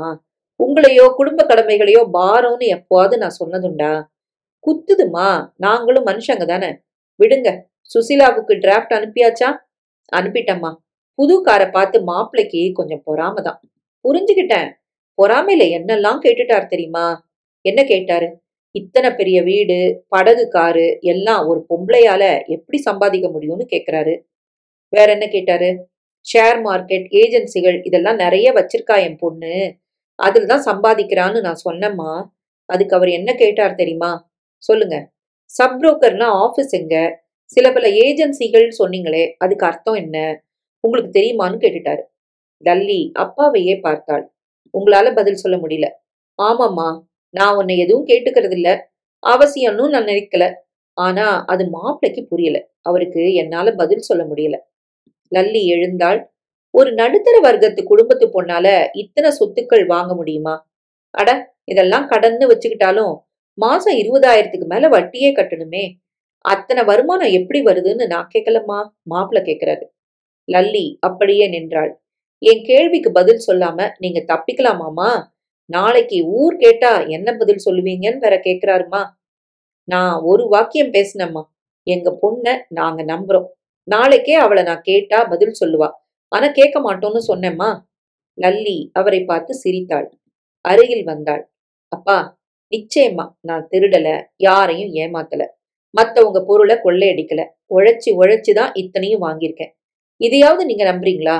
நிச்சயமா நம்புறேம்மா. தேங்க்யூப்பா. உள்ளே போக திரும்பினாள். ஒரு நிமிஷம். என்னப்பா, அந்த உழைப்பு என்ன வகையான உழைப்புன்னு நீ சொல்லிட்டா எங்களுக்கும் திருப்தியா இருக்கும். சடாரென திரும்பினாள் லல்லி. அப்பா, உன்னை நம்பாம இத நான் கேட்கலம்மா. பெத்தவங்களுக்கு தான் மகளை பத்தி தெரிஞ்சுக்கிற உரிமை இல்லையாம்மா? இத்தனை நாள் இந்த கேள்வி வரலையேப்பா. கேட்க தோணலம்மா. இல்லப்பா, கேட்டா நடக்கிற எதுவும் நின்னு போயிடக் கூடாதேங்கிற பயம். லல்லி, என்ன நீ கேவலப்படுத்துற. அப்படி நான் நினைக்கலப்பா. இது நிஜம். இனிமே இந்த வீட்ல எந்த கடமையும் யாருக்கும் இல்ல. அதனால கேள்விகள் கிளம்புது. சரி, அப்படியே வச்சுக்கோ. நேத்திக்கு வந்த மாப்பிள உன்னை பத்தி விமர்சனம் பண்ணும்போது எங்களால தாங்கிக்க முடியலம்மா. மத்தவங்களுக்கு பதில் சொல்ற பொறுப்பு எங்களுக்கு இருக்கு இல்லையா? உங்க பொண்ணை பத்தி உங்களுக்கே தெரியாதான்னு மத்தவங்க கேட்டா எங்களுக்கு கேவலம் இல்லையாம்மா? லல்லி பேசவில்லை. ஏதோ ஒரு வர்த்தகம் அது இதுன்னு நீ திட்டவட்டமா எங்களுக்கு சொல்லிட்டா நாங்க மத்தவங்களுக்கு அதையே சொல்லிட்டு போறோம். சரி, நாங்களே வயசானவங்க. காலையில நீ போற. நீ போன 10 நிமிஷத்துல எனக்கு ஹார்ட் அட்டாக் வருதுன்னு வை. உங்க அம்மா உனக்கு எந்த இடத்துக்கு தகவல் தருவா? சாயங்காலம் நீ வர்ற வரைக்கும் நான் இருக்கணுமேம்மா. சரி, பல இடங்களுக்கு நீ போறவன் வை. அது எந்தெந்த இடங்கள்னு சொல்லலாம் இல்லையா? அம்மா அருகில் வந்தாள். நாங்க உன்னை தூண்டி துருவி கேட்கிறோம், நீ தப்பா நினைக்காதம்மா. உன் மேல நானோ அப்பாவோ சந்தேகப்படல. ஆனா மத்தவங்க சந்தேகத்தை போக்குற கடமை எங்களுக்கு உண்டு லல்லி. லல்லி அப்படியே நின்றாள் மௌனமாக. அவள் முகம் இறுகி கிடந்தது. சடாரென உள்ளே போய்விட்டாள். இதுக்கு என்னடி அர்த்தம்? இருங்க, சொல்லுவா. என்னத்த சொல்றது? இத்தனை கேட்டும் அவட்ட இருந்து பதில் வரலன்னா என்ன அர்த்தம்? கோவப்படாதீங்க, அவளும் மனுஷி தானே. அவன் மனுஷிதான். ஆனா நீயும் நானும் வெக்கமானம் இல்லாத ஜென்மங்கள். நம்மள அவ மதிக்கல.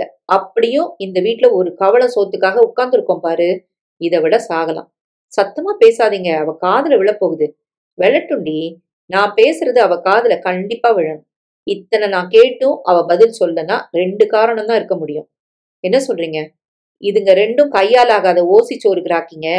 இதுங்களுக்கு நான் எதுக்கு பதில் சொல்லணுங்கிற அலட்சியம். அல்லது தான் செய்யற தொழில அவளால வெளியில சொல்ல முடியல. அப்படி சொல்லாதீங்க. அவ ஒரு நாளும் நம்மள அலட்சியப்படுத்த மாட்டா. காரணம் அது இல்ல. அவ திருடல, கொள்ளை அடிக்கல, அடுத்தவங்களை ஏமாத்தல, பொய் சாட்சி சொல்லல. இதெல்லாம் தான் வெளியில சொல்ல முடியாத தொழில்கள். இன்னொன்னும் இருக்கு. என்னங்க அது? அம்மாவின் குரல் நடுங்கியது. லல்லி கதவோரம் வந்து நின்றாள். அத என் வாயால சொல்லணும்னு உன் மக ஆசைப்படுறாளா? எதுக்கு பீடிக? சரி, சொல்லிடுறேன். நான் சொல்றது தப்பா இருந்தா தெய்வம் என்ன தண்டிக்கட்டும். உன் பொண்ணு விபச்சாரம் நடத்துறாளா? ஐயோ! அம்மா அலறிவிட்டாள். இரு காதுகளையும் மூடிக்கொண்டு கூச்சலிட்டாள். என்ன வார்த்தை சொல்லிட்டீங்க? நம்ம லல்லிய பத்தி இப்படி பேச உங்களுக்கு எப்படி மனசு வந்தது? நிறுத்துடி. இல்லன்னு உன் பொண்ணு வந்து சொல்லட்டும். அவ கால்ல விழுந்து உயிரை விட கூட நான் தயாரா இருக்கேன். தான் போற இடத்த ஒரு பொண்ணால சொல்ல முடியலன்னா அது இதுவாத்தான் இருக்க முடியும். இருங்க, நான் இப்ப வரேன். அம்மா ஆவேசமாக உள்ளே வந்தாள். லல்லி, வாடி வெளிய.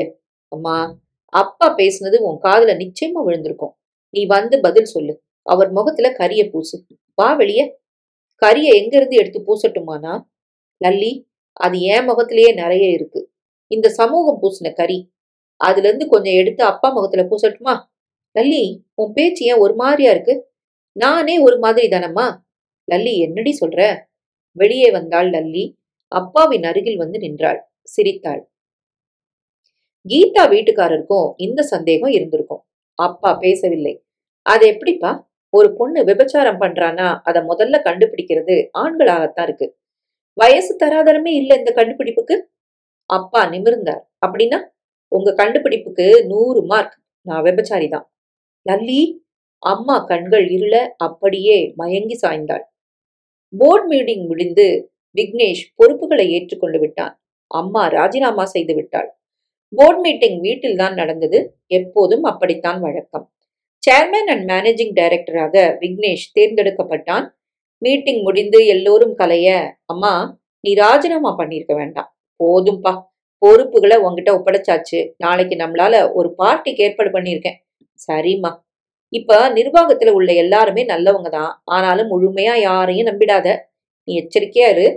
டெலிபோன் அழைத்தது. அம்மா போய் எடுத்தாள். சரளமான ஆங்கிலத்தில் யாரிடமோ பேசினாள், வைத்தாள். என் பிள்ளைக்கு ராசி இருக்கு. ரொம்ப நாளா நான் எதிர்பார்த்த பெரிய கான்ட்ராக்ட் ஒண்ணு வரும் போல இருக்கு. அப்படியா அம்மா? நாளைக்கு அந்த பார்ட்டி சிகாகோல இருந்து இங்க வந்து சேருது. ஸ்டார் ஹோட்டல்ல நம்ம செலவுல தங்க வைக்க போறோம். நீ உடனடியா ஜீம வீட்டுக்கு வர சொல்லு. எதுக்குமா? இது மாதிரி பார்ட்டிகளுக்கு மது மங்கைன்னு எல்லாவித நாளாந்தர ஆசைகளும் உண்டு. உனக்கு அதெல்லாம் புரியாது, நீ குழந்தை. நம்ம ஜிஎம் தான் சரி. ருசி பார்த்து செஞ்சுப்பாரு. நான் அதையெல்லாம் எப்ப கத்துக்க போறேன்? எதெல்லாம் பயந்துட்டியா? இது மாதிரி ஆட்களை டீல் பண்ண. நான் எதையும் கத்துக்காம குழந்தை மாதிரி உன் மடியில இருந்தா நாளைக்கு என்னை ஏமாத்த மாட்டாங்களா எல்லாரும்? நீ பயப்படாதம்மா. நான் குடிக்க மாட்டேன். எந்த பொண்ணும் அத்தனை சுலபமா என்னை உசுப்ப முடியாதுன்னு உனக்கு தெரியாதா? அப்படின்னா நீயே அவங்கள சந்திக்கிறியா? ஆமாம்மா, நேரடியா நான் பேசினா பலன் அதிகமா இருக்கும். ஃபாரின் கேட்ஸ் வேற. ட்ரெண்டு ஜிஎம்ஐ விட எனக்கு அதிகமா தெரியும்மா. அதுவும் நிஜம்தான். இதே பார்ட்டியை மடக்க நம்ம போட்டி கம்பெனி அரவிந்த் அசோசியேட்ஸ் ரொம்ப தீவிரமா இருக்காங்க. நல்லது தானே? அவங்க வீட்டு பொண்ணை உனக்கு கட்டித்தர காத்துக்கிட்டு இருக்காங்க. நான் தயாரா இல்லையே. நீ எப்பதான் தயாராக போறியோ? சரி, எதுக்கும் ஜிஎம் கூட வரட்டும். நலிவு சுழிகளை உனக்கும் அவர் கத்து தருவாரு. சரிம்மா. மறுநாள் காலை ஜிஎம் வந்து விட்டார். மேடம், பார்ட்டி வந்தாச்சு. ஷெரட்டன் பார்க்ல தங்க வச்சிருக்கேன். எம்டியே பிசினஸ் பேச வருவாரு. எம்டியா?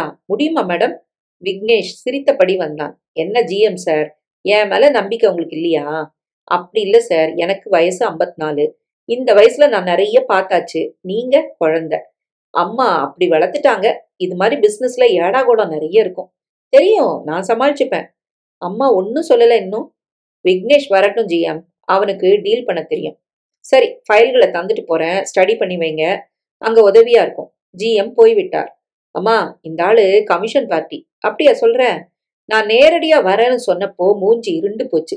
இல்லன்னா லட்சக்கணக்குல வராம அடிப்பான் இவன். புவனேஸ்வரி ஆச்சரியப்பட்டாள். ஜிஎம்ஐ பற்றி சமீபத்தில் அவள் கேள்விப்பட்டதும் அதுதான். ஒரு பார்வையில மனிதர்களை படிக்கும் சாமர்த்தியம் என் பிள்ளைக்கு எப்படி வந்தது? ஏம்மா அப்படி பாக்குற? உங்க அப்பாவோட புத்தி அப்படியே வந்திருக்கு. விக்னேஷ் பகல் முழுக்க உட்கார்ந்து சம்பந்தப்பட்ட ஃபைல்களில் உள்ள குறிப்புகளை எடுத்துக்கொண்டான். அம்மா, உனக்கு பிஏ யாரு? அப்படி யாரையும் நான் வச்சுக்கல. ஜிஎம் தான் நேரடி நிர்வாகம். எனக்கு ஒரு பிஏ வேணும். ஆம்பளையா பொம்பளையா? அம்மா கண்களை சிமிட்டினாள். பொண்ணுதான். ஓய்வா இருக்கிற நேரத்துல லவ் பண்ணவும் வசதியா இருக்கும். சி போக்குரி. அம்மாட்ட பிள்ளை பேசுற பேச்சாடா இது? இது என்ன பிரமாதம்? இதை விட கூட பேசுவேன். நீ எனக்கு அம்மா மட்டும் இல்ல, நல்ல தோழியும் கூட. சரி, விளம்பரம் தந்து ஒரு இன்டர்வியூ வச்சிடலாம். நீயே தேர்ந்தெடு செக்ரட்டரிய. சரிம்மா. மாலை 5 மணிக்கு ஜிஎம் வந்தார். ரெடியா சார்? நான் ரெடி. பார்ட்டி ரெடியா? ஃபுல் தண்ணி. மடியில குட்டிங்க. ஏடா கூடமான நிலையில இருப்பானுங்க. எப்படி பிசினஸ் பேசுறது? அவங்கள என்ன நினைச்சீங்க? கில்லாடிங்க. சொர்க்கத்தை வச்சுக்கிட்டு தான் பிசினஸ் பேசுவானுங்க. ஆனா ஏமாத்த மாட்டானுங்க. ஏமாறவும் மாட்டானுங்க. ஆச்சரியம்தான். நீங்க வாலிப வயசு, இத்தனை நாள் அம்மா மடியில வளர்ந்தாச்சு. இந்த காட்சிகளை எல்லாம் இனிமே பார்க்க வேண்டி வரும். மனசு தடுமாறும். எனக்கா? எனக்கே இந்த 54 வயசுல ஆரவாரம் அடங்கல. உங்களுக்கு இருக்காதா? ஜிஎம்மின் குரல் நடுங்கியது. விக்னேஷ் சிரித்தான். நீங்களும் பேசாம தண்ணி போட்டுட்டு நல்ல கம்பெனி கிடைத்தா என்ஜாய் பண்ணுங்க. நான் பிசினஸ் பேசிக்கிறேன். ஓகேயா? வாங்க. இருவரும் ஸ்டார் ஹோட்டல் வாசலை மிதித்தார்கள். நீங்க உட்காருங்க, நான் ரிசப்ஷன்ல தகவல் சேகரிச்சுட்டு வரேன். ஜிஎம் விலக விக்னேஷ் வந்து உட்கார்ந்தான். வாசல் பக்கமாக தற்செயலாக திரும்பினான். அவள் உள்ளே நுழைந்து கொண்டிருந்தாள். அவளை பார்த்த நொடியில் உடம்பு முழுக்க ஒரு மாதிரி அதிர்வு பரவியது. எந்த பெண்ணை கண்டும் இதுவரை உண்டாகாத அதிர்வு. விக்னேஷ் விசுக்கென எழுந்தான். அப்பா அவளை பலத்த அதிர்ச்சியுடன் பார்த்தார். அம்மா எழுந்து உட்கார்ந்தாள். அவள் முகத்திலும் கணிசமான வெறுப்பு இருந்தது. இருவரும் பேச வார்த்தைகள் கிடைக்காமல் தடுமாற, அம்மா, 10 வருஷத்துக்கு முன்னால நம்ம குடும்ப நிலைமை எப்படி இருந்ததுன்னு உனக்கு நினைவு இருக்கா? அம்மா பேசவில்லை. அப்பா உத்தியோகம் பார்த்துக்கிட்டு இருந்தப்பவே சொற்ப சம்பளம் பத்தல. நிறைய கடன் வெளியில, பசியும் பட்டினியுமா இருந்தோம். நீ பெத்த பிள்ளை வீட்டுல இருக்கிறதையும் சுருட்டிட்டு ஒரு நாள் சொல்லாம கொள்ளாம ஓடி போயிட்டான். மறக்காதுன்னு நினைக்கிறேன் உனக்கு. அப்பாவுக்கும் கம்பெனி மூடப்பட்டு வீட்டுல இருக்கிற மிச்ச சொச்ச பொருட்களையும் விற்க இனிமே எதுவுமே இல்லைங்கிற நிலைக்கு நாம வந்து கண்ணீர் விட்டு அழுத அந்த நாள் ஞாபகம் இருக்கா? அம்மாவுக்கு அந்த நாள் நினைவில் மின்னியது. என்னங்க சொல்லு சகுந்தலா, உங்களுக்கும் வேலை இல்லாம 6 மாசம் ஆச்சு. இனிமே கடன் தர யாருமே இல்ல. வீட்டை இன்னும் 1 வாரத்துல காலி பண்ணணுமா? வெளியில தலை காட்டினா கடங்காரங்க மொய்க்கிறானுங்க. 3 வயசு பொண்ணுங்களையும் வச்சுக்கிட்டு வீதியில நிக்க முடியுங்களா? என்ன செய்ய சொல்ற சகுந்தலா? இது என்னங்க கேள்வி? நீங்க தான் இந்த குடும்ப தலைவர். நீங்க தானே ஏதாவது செஞ்சாகணும். ஒண்ணு செய்யட்டுமா? சொல்லுங்க. தூக்குல தொங்குறேன். என் பணத்தை ரோட்ல போட்டு காசு கேள்வி. அப்பா என்ன பேசுறீங்க? லல்லி சீறினாள். ஏண்டி குதிக்கிற? எனக்கு வேலை கிடைக்கல, நான் என்ன செய்வேன்? கூலி வேலைக்கு போலாங்க. நான் சித்தாள் வேலை பார்க்க போறேன். உழைச்சி பிழைக்கிறதுல கேவலம் இல்ல. என்ன பேசுற நீ? அப்படி நிலத்தாழ்ந்து வாழ்றதை விட நிச்சயமா நான் தற்கொலை பண்ணிக்கலாம். அப்பா சரையிலென வெளியே போய்விட்டார். அம்மா, அப்பா ஆவேசமா வெளியில போறாரே, ஏதாவது செஞ்சுப்பாரோ? சுசீலாவின் கவலை குரல். சாகட்டும். குடும்பத்தை ஆதரிக்க வகையில்லாத அப்பா இருக்கிறத விட சாகலாம். லல்லி சொல்ல அம்மா பலாரென அறைந்தாள். நீ சாவுடி. அவரை சொல்ல உனக்கு என்ன தகுதி? நீயும் எஸ்எஸ்எல்சி வரைக்கும் படிச்சிருக்கல்ல.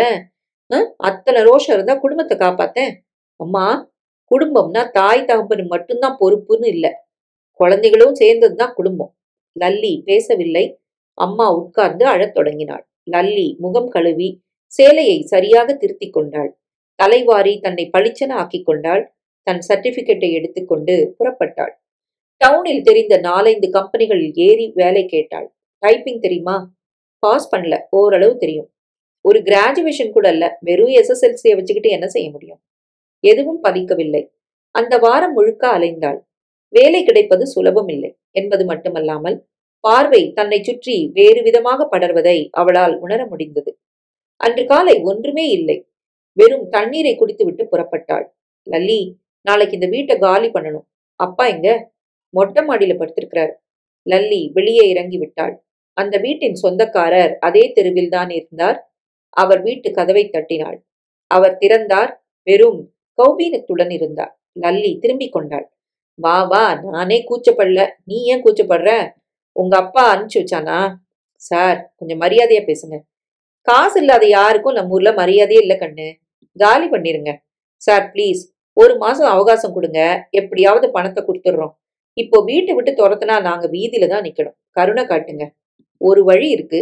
என்ன சார்? சொல்லுங்க. வந்தது வந்த, என்ன சந்தோஷப்படுத்திட்டு போ. 1 மாசம் தள்ளுபடி செய்யறேன். அடிக்கடி சந்தோஷப்படுத்தினா கண்டுக்காம விட்டுடுறேன். எப்படி வசதி? நீ மனுஷனா? இந்த பாருமா, மனுஷனா இருக்கிற காரணமாத்தான் இந்த ஆசைகள் எல்லாம். உங்க அப்ப உதவாக்கற, ஆத்தாக்காரி அழுது புலம்பிக்கிட்டே இருப்பா. உன் படிப்புக்கு அரசாங்க உத்தியோகமா கிடைக்கும். பணம் சிபாரிசு இருக்கா? நீயும் உன் உடன்பிறப்புகளும் 10 பாத்திரம் தேய்க்க போனாலும் கஷ்டம்தான். இந்த பாருமா, வஞ்சனை இல்லாம வளர்ந்துருக்க. மூலதனத்தை கையிலேயே வச்சுக்கிட்டு வியாபாரம் நடத்தாம இருந்தா எப்படி? சொல்லு, நான் போடி பண்றேன். லல்லி அப்படியே நின்றாள். என்ன துப்பலாம்னு யோசனையா? சமூகம் தான் உங்களை மாதிரி ஆட்களை துப்பிக்கிட்டே இருக்கேன். எத்தனை நாளைக்கு துடைக்க முடியும்? கை சோர்ந்துக்காது? அவசரம் இல்ல, அவகாசம் எடுத்துக்கோ. ஆனா முடிவு எனக்கு சாதகமா இருக்கணும். நாளை காலையில 10 மணிக்கு நீங்க இருந்தா உன் மனுஷங்க வீட்டுக்குள்ள, இல்லன்னா எல்லாருமே வீதியில போயிட்டு வா. லல்லி வெளியே வந்தாள். கடற்கரைக்கு வந்து விட்டாள். பல்கலைக்கழக நூலகத்தினுள் வந்து உட்கார்ந்து விட்டாள். இதுதான் நிலைமையா? பாதுகாப்பில்லாத குடும்பத்தில் பிறக்கும் பெண்களுக்கு தலையெழுத்தே இதுதானா?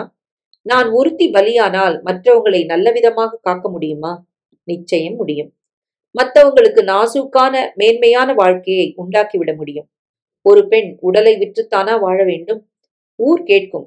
எப்படியும் பாதுகாப்பு இல்லை, தரவேண்டியதை தந்து பிரச்சனை இல்லாமல் வாழலாம் அல்லவா? நாளை என் மனிதர்களுக்கு இது தெரிந்தால், தெரியும் போது நடப்பது நடக்கட்டும். லல்லி துணிந்து விட்டாள்.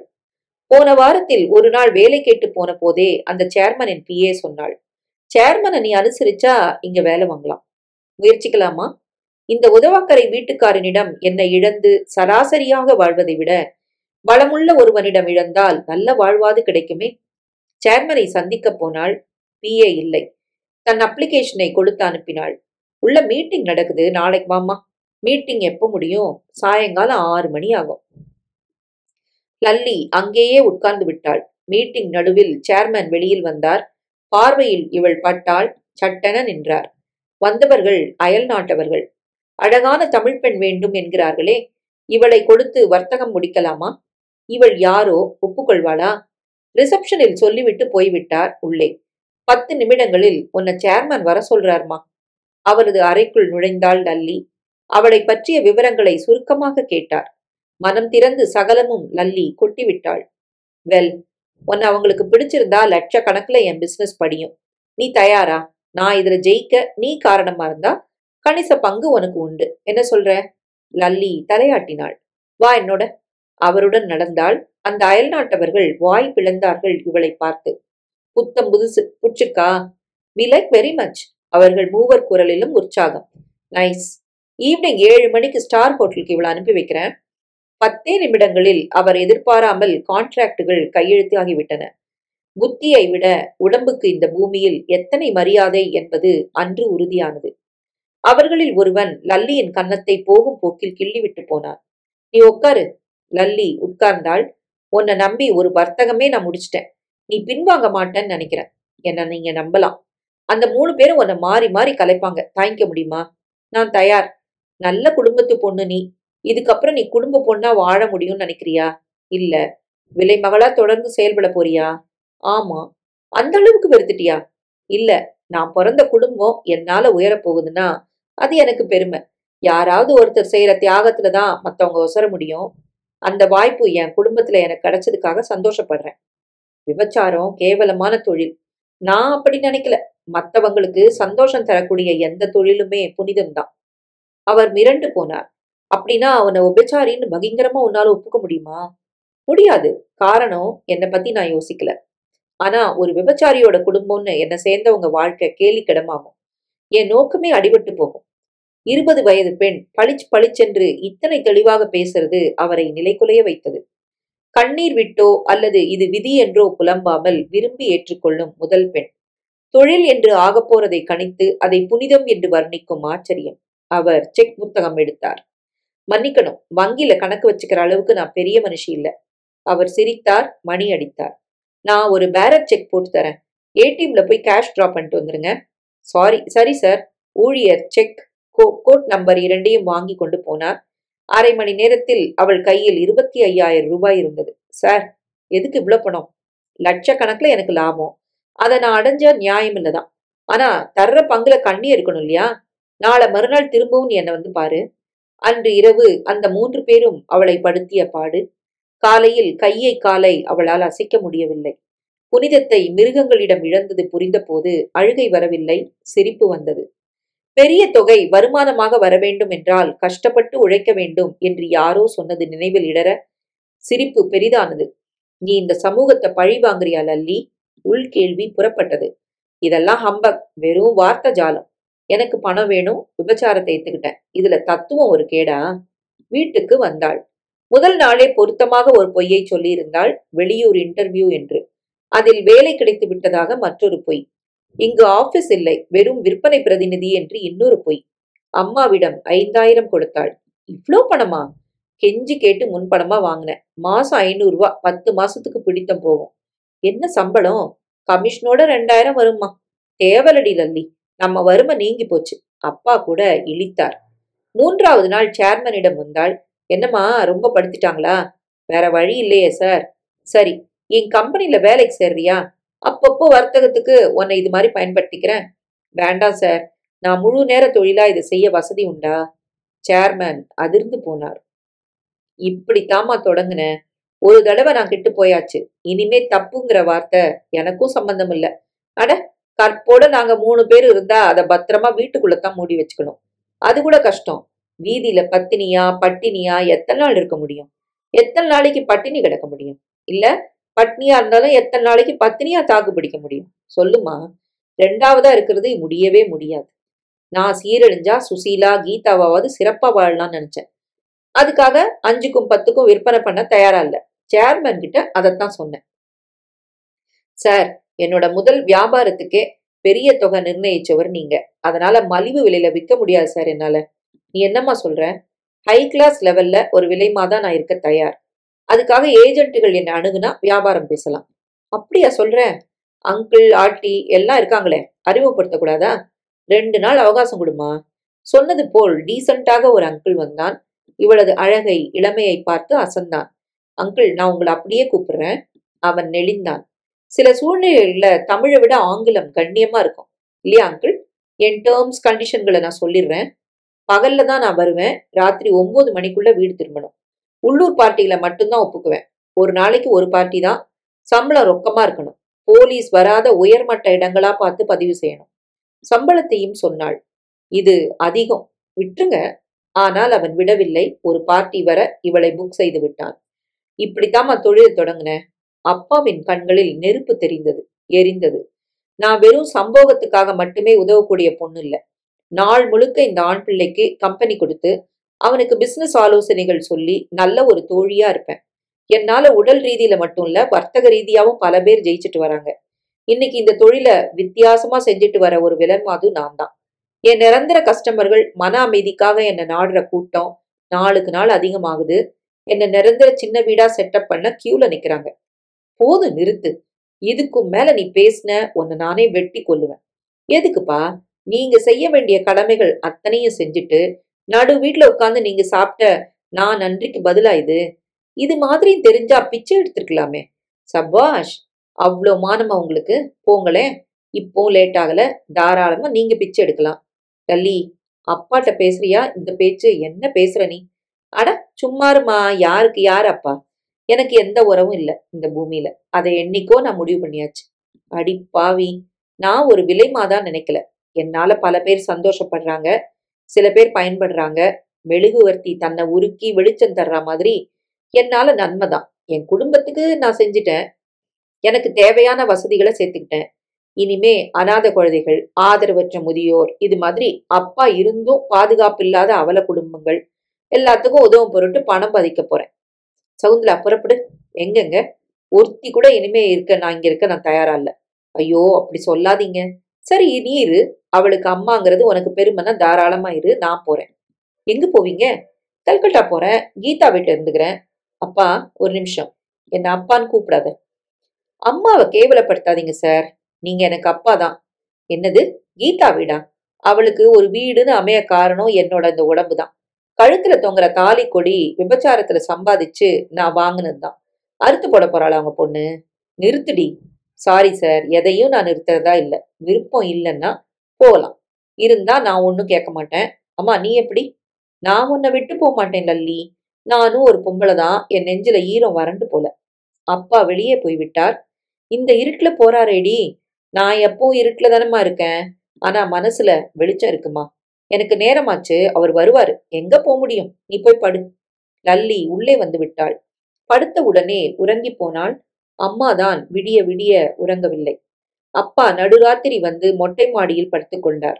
காலையில் லல்லி எழுந்து வழக்கம் போல குளித்தாள், ட்ரெஸ் மாற்றிக் கொண்டாள். அம்மா, டிஃபன் ரெடியா? பதிலே இல்லை. அறைக்குள் எட்டி பார்த்தாள். அம்மாவின் முறைகள் கேட்டது. பக்கத்தில் வந்தாள், தொட்டு பார்த்தாள். சரிதான், நான் போய் டாக்டரை கூட்டு வரேன். 10 நிமிடங்களில் டாக்டர் வந்தார், பரிசோதித்தார். ஓய்வு வேணுமா? பாத்துக்குங்க. போய்விட்டார். சார், உங்களை தான். உங்க மனைவியை கொஞ்சம் கவனிச்சுக்க முடியுமா?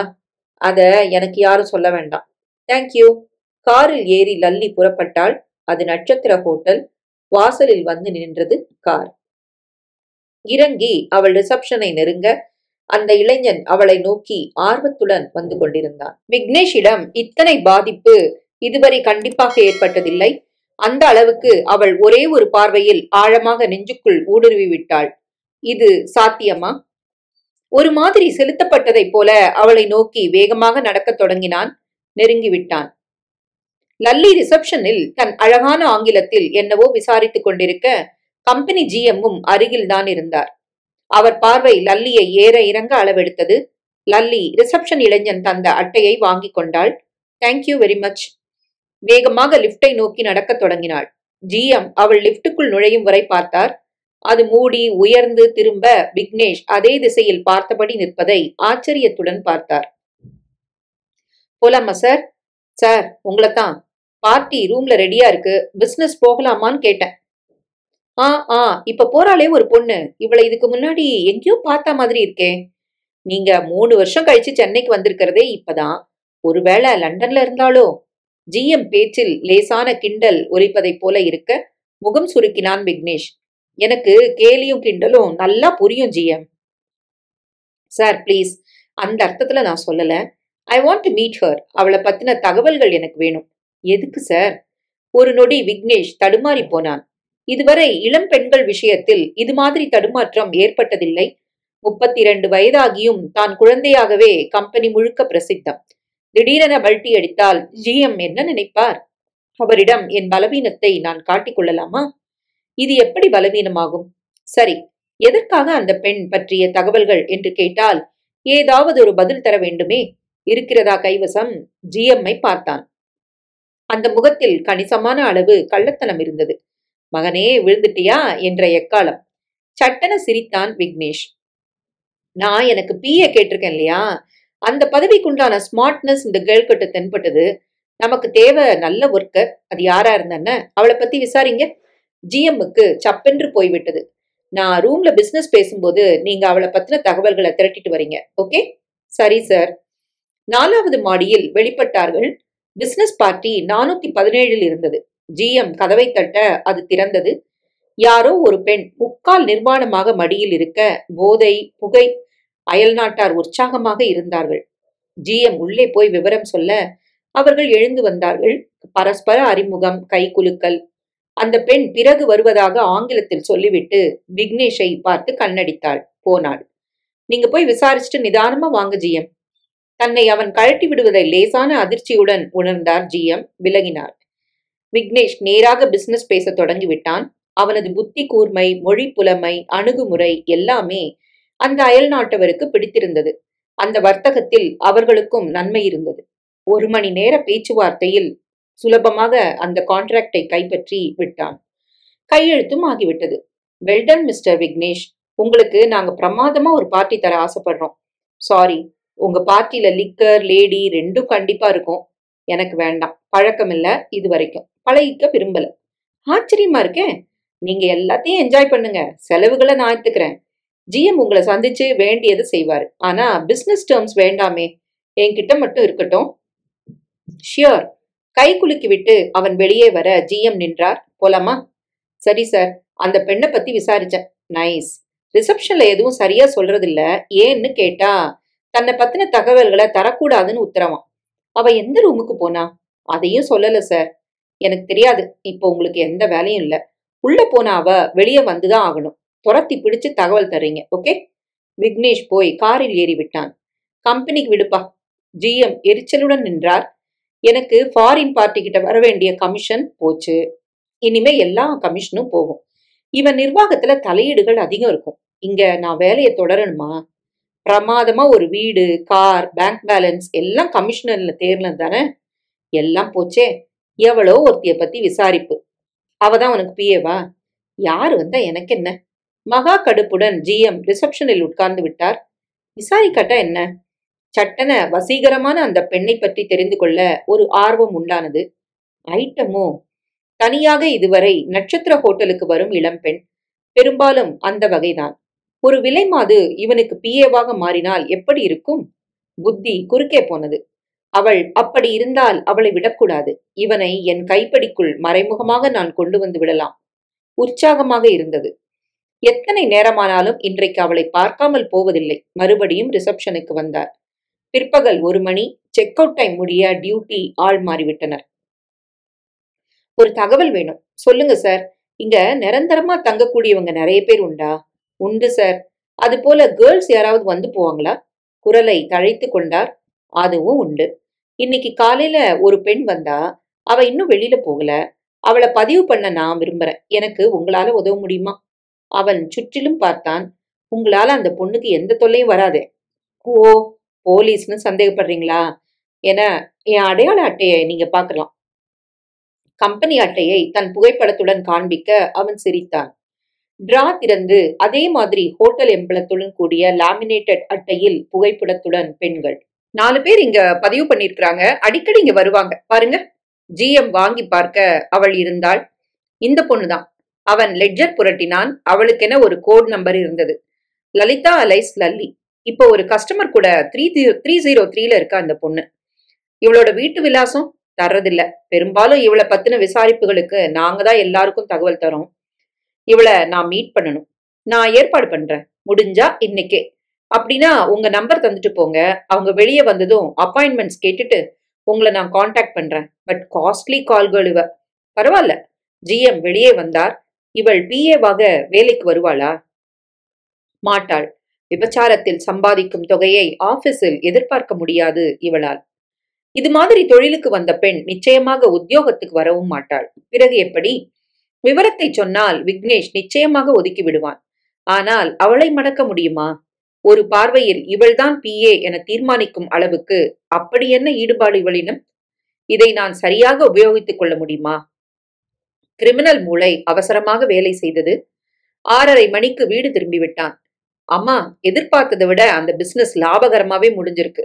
உன்னால சாதிக்க முடியும்டா கண்ணா. ஆனா ஜிஎம் மூஞ்சு வெளிரி போச்சுமா. அது அப்படிதான். என்னால நேரடியா எல்லா ஊழல்களையும் நீக்க முடியல. நீதான் செய்யணும். கொஞ்ச நேரம் பேசிக் கொண்டிருந்தான் அம்மாவிடம். சாப்பிட்டு விட்டு உறங்க போய்விட்டான். கண்களை மூடினால் லல்லியின் முகம்தான். ஜிஎம் ஒரு தகவலும் தரலையே. ச்சே, முன்பின் தெரியாத ஒரு பெண்கிட்ட எனக்கு ஏன் இத்தனை வசீகரம்? இது முட்டாள்தனமா? ஆமா, மறக்க வேண்டும் அவன் முகத்தை. முடியலையே. புரண்டு புரண்டு படுத்தான். உறக்கம் அறவே வரவில்லை. எழுந்து மாடிக்கதவை திறந்து கொண்டு பால்கனிக்கு வந்தான். ஜில்லென்று காற்று வீசியது. கூந்தல் காற்றில் பறக்க அவள் ஒரு மாதிரி மிதந்து வந்தது இப்போது கண்ணுக்குள் நிற்கிறது. 32 வயதில் என்னை அதிகமாக பாதித்த முதல் பெண். இவள் எனக்கு மனைவியாக முடியுமா? இது என்ன பைத்தியக்காரத்தனம்? அவள் ஒருவேளை கல்யாணமான பெண்ணாக கூட இருக்கலாம். இருக்காது. அவளுக்கு கல்யாணம் ஆகி இருக்காது. நான் இத்தனை நாள் காத்திருந்தது அவளுக்காகத்தான். ஏன் ஒளிவு மறைவு? அம்மா எனக்கு நல்ல தோழி. உடைத்து பேசிவிட வேண்டும். எப்போது? இப்போதே. இந்த ராத்திரி 12 மணியிலா? தப்பென்ன? அம்மா தானே. கதவை சாத்திவிட்டு உள்ளே வந்தான். அம்மா அறை நோக்கி நடந்த கதவை தட்டினான். பாதி தூக்கத்தில் இருந்த புவனேஸ்வரி திடுக்கிட்டு எழுந்தாள். யாரது? நான் அம்மா விக்னேஷ். நேரம் பார்த்தாள் நள்ளிரவு. லேசான பதட்டம் வந்தது. எழுந்து போய் கதவை திறந்தாள். என்ன கண்ணா இந்த நேரத்துல? பயப்படாத மம்மி, கொஞ்சம் பேசணும் உன்கிட்ட. அப்படி என்ன அவசரம்? மனசுல பட்டதை பேசலனா மண்டை வெடிச்சிருமா எனக்கு. சரி வா. கட்டிலில் வந்து சுவாதீனமாக உட்கார்ந்தான். தூக்கம் வரலம்மா. இந்த வயசுல அது வராது. காலாகாலத்துல நடக்க வேண்டியது நடந்தா எல்லாம் வரும். நீ என்னம்மா சொல்ற? உன் கல்யாணத்தை சொல்றேன். நானும் அதை பத்தி பேசத்தான் இப்ப இங்க வந்திருக்கேன். அம்மா விசுக்குன்னு நிமிர்ந்தாள். விக்னேஷ், நீ என்ன சொல்ற? அம்மாவை ஒரு நிமிடம் போல பார்த்தான். நான் கல்யாணம் செஞ்சுக்கிறேம்மா. புவனேஸ்வரி சந்தோஷத்தில் திக்குமுக்காடி போனாள். அப்பா, என் வயிற்றுல பால வார்த்தை. நடு ராத்திரி ஒரு நல்ல செய்தி வரும்னு நானே எதிர்பார்க்கல. நாளைக்கே தரகரை வர சொல்றேன். நீ நான் போட்டி போட்டுட்டு பொண்ணு கொடுக்க ஒரு கூட்டமே அலையுது உனக்காக. என்ன கொஞ்சம் பேச விடம்மா. சொல்லு. பொண்ணை நான் பார்த்தாச்சு. எப்போ? உன் மனசுல இடம் பிடிச்ச அந்த பொண்ணு யாரு? எத்தனை நாளா இது நடக்குது? ஐயோ, குறுக்க பேசாத. காதலும் இல்ல, ஒன்னும் இல்ல. இன்னைக்கு பிசினஸ் பேச ஸ்டார் ஹோட்டலுக்கு போனப்போ ஒரு பொண்ணை பார்த்தேன். விவரம் சொன்னான். விக்னேஷ், நீ விளையாடுறியா? இந்த ராத்திரி நேரத்துல நீ முட்டாளாக்க நான் தானா கிடைச்சேன்? நீ என்னமா சொல்ற? நான் சீரியஸா பேசிட்டு இருக்கேன். நீ அவளை பார்த்தது ஒரு தடவை. அவ யாரு என்னன்னு விவரம் தெரியாது. அவளை கல்யாணம் செஞ்சு வைன்னு சொன்னா உன்னை மென்டல் ஹாஸ்பிட்டல்ல தான் கொண்டு போய் சேர்க்கணும். அம்மா, ஜிஎம் கிட்ட விசாரிக்க சொல்லியிருக்கேன். எனக்கு பிடிக்கல. என்ன பிடிக்கல? நீ பார்க்க போற பொண்ணுகளையும் முன்ன பின்ன எனக்கு தெரியுமா? அப்படி இல்லப்பா, நான் செலக்ட் பண்றதே தகுதியுள்ள பெண்களா தான் இருக்க முடியும். அப்படி ஒரு பெண் தான் இந்த வீட்டுக்கு மருமகளா வர முடியும். அந்த தகுதி இவளுக்கு இல்லைன்னு எப்படிம்மா சொல்ல முடியும்? விசாரிச்சாதானே தெரியும். சரி, விசாரிச்சுட்டு வந்து சரியில்லைன்னு ஜிஎம் சொன்னார்னா என்ன செய்வ? அப்படி ஒரு பதில் வராதுமா. விக்னேஷ் அம்மாவின் கண்களை நேருக்கு நேராக பார்த்தான். சட்டென கைகளை பிடித்து கொண்டான். அம்மா, இதுவரைக்கும் நான் சந்திச்ச அத்தனை பெண்கள்ல ஒன்னத்தான் நான் பார்த்திருக்கேன். லண்டன்ல என்ன அடையணும்னு நாலாந்தர முயற்சிகள் எடுத்த பெண்களை கூட திருப்பி அனுப்பியிருக்கிறேன். பிள்ளை கெடலம்மா. சந்தர்ப்பம் வந்தும் கெடல. காரணம் பாதிப்பு இல்ல தம்பி. ஆனா ஒரே ஒரு பார்வையில உடம்பு முழுக்க அதிர்வ தந்த இந்த பொண்ணு இவதான். உடம்புக்கு மட்டுமில்ல, மனசுக்கும் குளிர்ச்சி தந்திருக்கா. அவ பேரு, குடும்பம் இதெல்லாம் எனக்கு தெரியல. ஆனா இவதான் எனக்கு மனைவின்னு ஒரு உள் உணர்வு சொல்லுச்சுமா. ஜிஎம் கிட்ட பிஏன்னு ஒரு காரணம் சொல்லியிருக்கேன். ஆனா உங்ககிட்ட நான் பொய் சொல்ல விரும்பல. அம்மா முகத்தில் கவலை கப்பி கிடந்தது. அவசரப்படாத விக்னேஷ். ஒருவேளை அந்த பொண்ணு கல்யாணமான பொண்ணா இருந்தா? இருக்காதுமா, நான் நம்புறேன். சரிப்பா, அப்படியே இருந்தாலும் நம்ம குடும்பத்துக்கு சரிப்படணுமே. என்ன சரிப்படணும்? அவ இங்க வந்து சம்பாதித்து தரணும்லாம் இல்ல. படிச்ச அழகான புத்திசாலி பெண்ணா இருக்கணும். இவ்வளவுதானே? இருக்கா. ஒரு 5 ஸ்டார் ஹோட்டலுக்கு வரணும்னா படிப்பும் புத்திசாலித்தனமும் இல்லாம இருக்காது. ஜிஎம் காலையில வந்தா தெரிஞ்சிட போகுது. அது இல்லப்பா. பின்ன என்னம்மா, ஜாதியா? அம்மா, லண்டன் போயும் தனியா சுத்தமான பிள்ளையா திரும்பி இருக்கேன்னா அது நீ செஞ்ச புண்ணியம். உனக்கு வரப்போற மருமகள் உன் மனசுக்கேத்தபடிதான் இருப்பா. சரி, நாளைக்கு ஜிஎம் வரட்டும். நீ போய் இப்ப படு.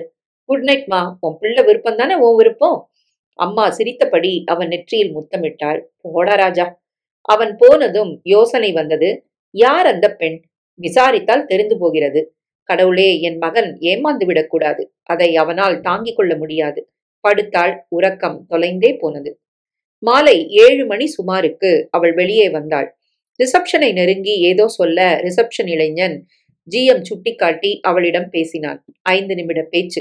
ஜிஎம்ஐ அவன் அழைத்தான். அவர் நெருங்க, ரெஸ்டாரண்ட் போயிடலாமா? அவள் வாட்ச் பார்த்தாள். 1/2 மணி நேரம் தான் நான் ஒதுக்க முடியும். அதுக்குள்ள பேச முடியுமா? வாங்க. இருவரும் பேஸ்மெண்ட் ரெஸ்டாரண்டில் போய் உட்கார்ந்தார்கள். என்ன சாப்பிட்ற? நோ ஃபார்மாலிட்டிஸ், விஷயத்துக்கு வாங்க.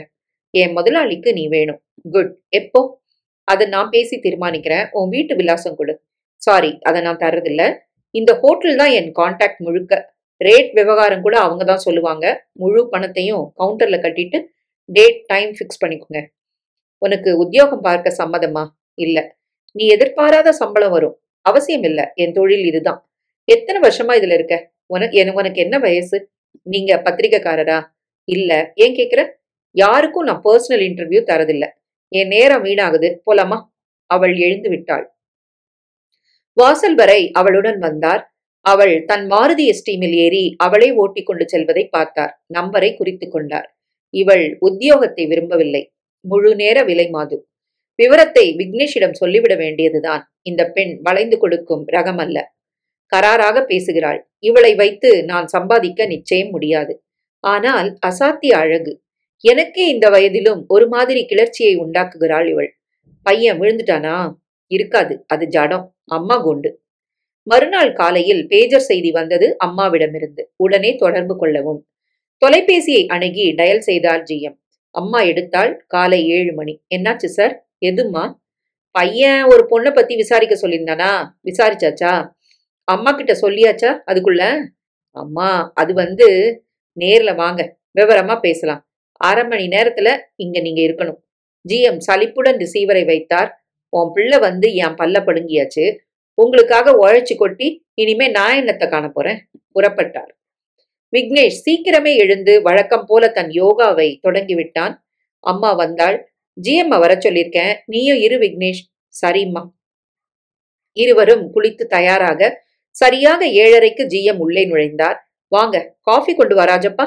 விக்னேஷ் வந்து உட்கார்ந்தான். பிசினஸ்ல கலக்கிறாரு உங்க பிள்ளை. அம்மா, ஜிஎம் சோப் போடுறாரு உன்ன. சரி, அந்த பொண்ணை பாத்தீங்களா? பார்த்தேம்மா. சின்னவர் விருப்பத்தை தெரிவிச்சேன். அவர் உத்தியோகம் பார்க்க விரும்பலையா அவ. அம்மா சிரித்தாள். வேற ஒண்ணும் நீங்க கேட்கலையா? இல்லம்மா, இவரு பிஏ வேணும்னு கேட்டாரு. விவரத்தை சொல்லி சம்மதமான்னு கேட்டேன். இல்லன்னு சொல்லிட்டா. ஆனா அவ. இருங்க, நமக்கும் அவ வேலை பார்க்கணும்ல. பின்ன விக்னேஷ் அவளை விரும்புறான். அவன் மனசுல இந்த 32 வயசுல இவனுக்கு பிடிச்ச முதல் பெண் அவ. அதனால எல்லாம் சரியா அமைஞ்சா அவனை இவனுக்கு கட்டி வைக்கலான்னு நான் ஆசைப்படுறேன். ஜிஎம்முக்கு திக்கென்றது. கதை இந்த ரூட்ல போகுதா? தன் ரேட்டை சொல்லி உடம்பை கூவி கூவி விற்கும் விலைமகளைத்தானா விக்னேஷ் விரும்ப வேண்டும்? அவ விலை அது சொல்லிடலாமா? சொல்லாத, விளையாடு. இந்த குடும்பத்துல ஒரு குழப்பத்தை உண்டாக்கு. அம்மாவும் பிள்ளையும் அலைபாயணும், அவமானத்தால கருகணும், 2 பேரும் நொறுங்கணும். அந்த குழப்பத்துல பழையபடி நிர்வாகம் என் கைக்கு வரணும். வருமா? சிரித்தார் ஜிஎம். ஒரு பார்வையில ஒரு பொண்ணை தீர்மானிக்கிறது அத்தனை நல்லதா? யோசனை பண்ணுங்கம்மா. நான் சொல்லிட்டேன், அவன் பிடிவாதமா இருக்கான். எனக்கும் ஒரு நம்பிக்கை, என் பிள்ளை நல்லதைத்தான் விரும்புவான்னு. சரிம்மா, அந்த பொண்ணை பத்தின மத்த தகவல்களை உங்களால சேகரிக்க முடியுமா? அவளை முடிஞ்சா நானே நேர்ல பார்த்து பேசணும். அது ஒன்றும் கஷ்டம் இல்லைன்னு நினைக்கிறேன். அவ ஏன் ஸ்டார் ஹோட்டலுக்கு வந்திருக்கிறா? அவங்க ரிலேட்டிவ்ஸ் யாரோ ஸ்டேட்ஸ்ல இருந்து வந்திருக்காங்களாம். தகவல் தெரிஞ்சு பார்க்க வந்திருக்கா. மறுபடியும் பார்க்க வருவாளா? தெரியலம்மா. பின்ன எப்படி கான்டாக்ட் பண்ணுவீங்க? அது ஏன் கவலை. நாளைக்கே உங்களுக்கு தகவல் சொல்றேன். வேற என்னம்மா? அவ்வளவுதான். அந்த பெண் மிடில் கிளாஸா இருந்தாலும் பரவாயில்ல. நல்ல குடும்பமா ஒழுங்கான பொண்ணா இருந்துட்டா எனக்கு சம்மதம் தான். ஜிஎம் உள்ளுக்குள் சிரித்தார். உன் பிள்ளைக்கு ஒரு பஜாரிய தீர்மானம் செய்ய போறியா? பாவம், விதி இப்படியா உன்கிட்ட கோரமா விளையாடணும்? நான் வரேம்மா. வரேன் சார். வெளியே வந்தபோது கேள்வி புறப்பட்டது. அவளை எப்படி பிடிப்பது? மறுபடியும் நட்சத்திர ஹோட்டல்தான். இந்த விவரத்தை அவளிடம் சொன்னால் எப்படி ஏற்றுக்கொள்வாள்? ஒருவேளை கோடீஸ்வரன் என்பதால் சம்மதிப்பாளோ? பணத்துக்காக உடலை விற்க வந்தவள் தானே. நிரந்தரமாக செட்டில் ஆக வாய்ப்பு கிடைத்தால் விடுவாளா? பேசி பார்க்க வேண்டும். மறுபடியும் ஸ்டார் ஹோட்டலுக்கு வந்தார். அவளது கோட் நம்பரை சொல்லி விவரம் கேட்டார். கொஞ்சம் இருங்க, பேசுறேன். வீட்டு நம்பர் இருக்கா? கொடுத்தா நானே பேசிக்கிறேன்.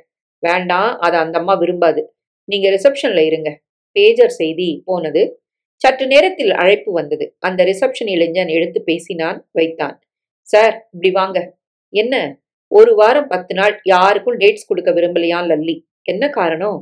அவங்க அம்மா உடம்பு சரியில்லைன்னு அப்பல்லோ ஹாஸ்பிட்டல்ல அட்மிட் ஆயிருக்காங்களாம். இது கூட இருக்குது.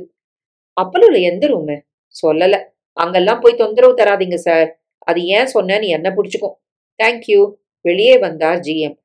அப்பல்லோ போனால் கண்டிப்பாக அவளை பிடித்து விடலாம். ஓ, இந்த பெண்ணுக்கு ஒரு அம்மா இருக்கிறாள். அம்மாவுக்கு தெரியுமா பெண் இவள் இப்படிப்பட்டவள் என்று? அதுவும் பிரச்சனை இப்போது. நேராக அப்பல்லோ வந்து இறங்க பார்க்கிங் ஸ்பாட்டில் அவளது ராமர் கலர் எஸ்டி தெரிஞ்சது. ரிசப்ஷன் வந்தார். லல்லிங்கிற பேர்ல ஒரு பொண்ணு அவங்க அம்மாவை அட்மிட் பண்ணிருக்கா. பார்த்தார்கள். ஆமா, நீங்க யாரு? பொண்ணோட மாமா.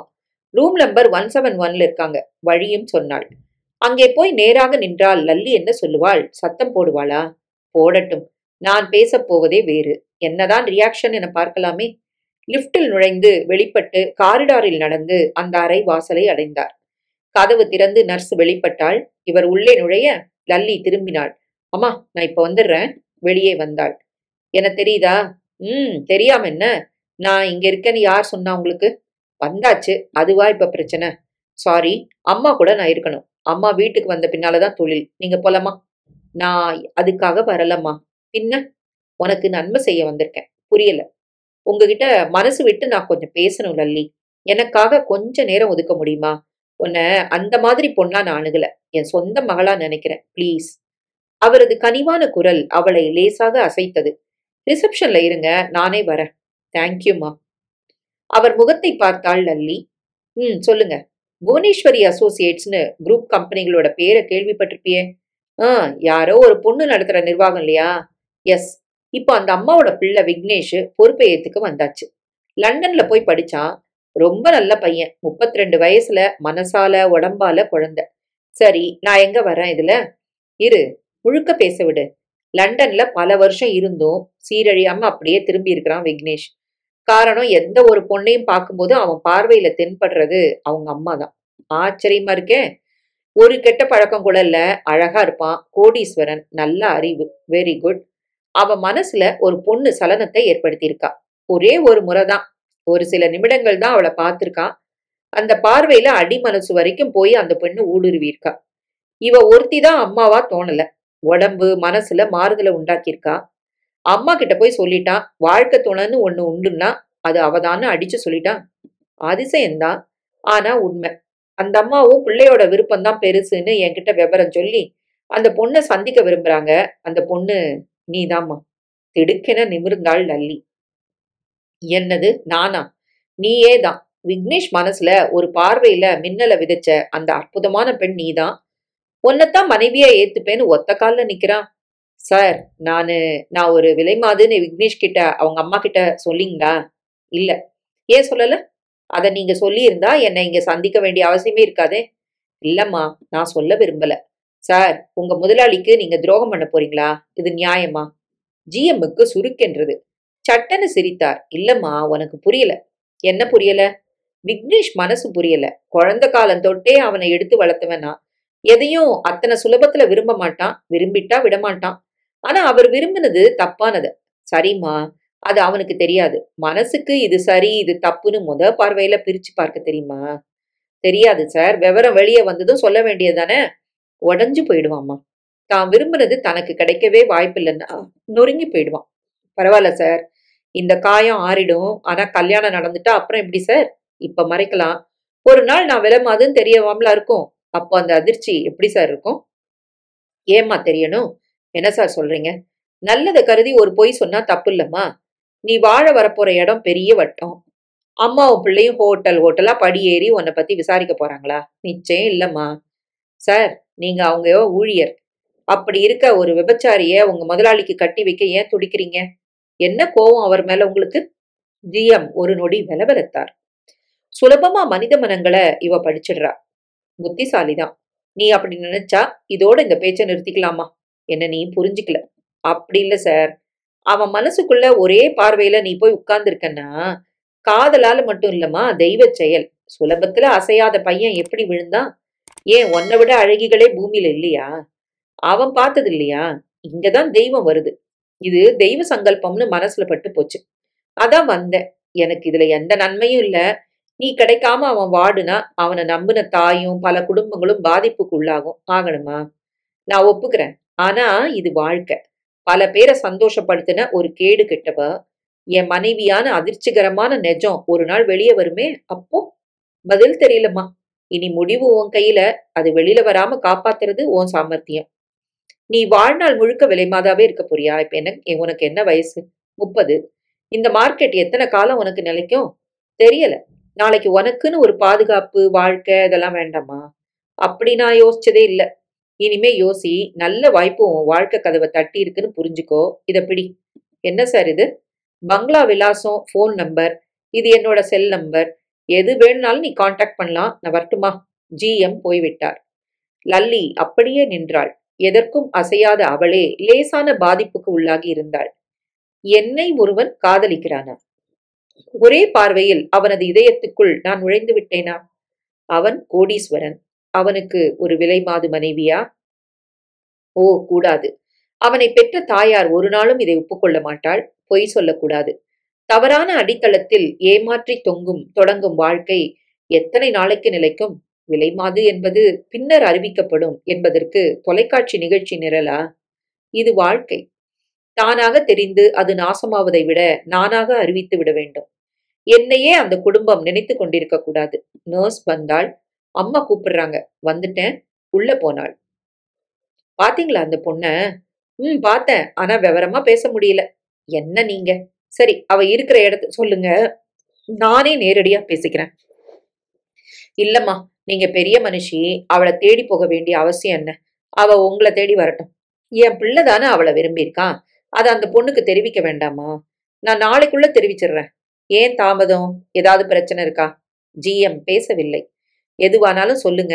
அவ கல்யாணம் ஆனவளா? நிச்சயமா இல்ல. பின்ன வேற விதமா விசாரிச்சேன். கல்யாணமே வேணான்னு சொல்றா அவன்னு தகவல். ஏன் இஷ்டம் இல்லையாம்? காரணம் தெரியல. விக்னேஷ் உள்ளே வந்தான். நீ அவளை பார்த்து கன்வின்ஸ் பண்ணுமா?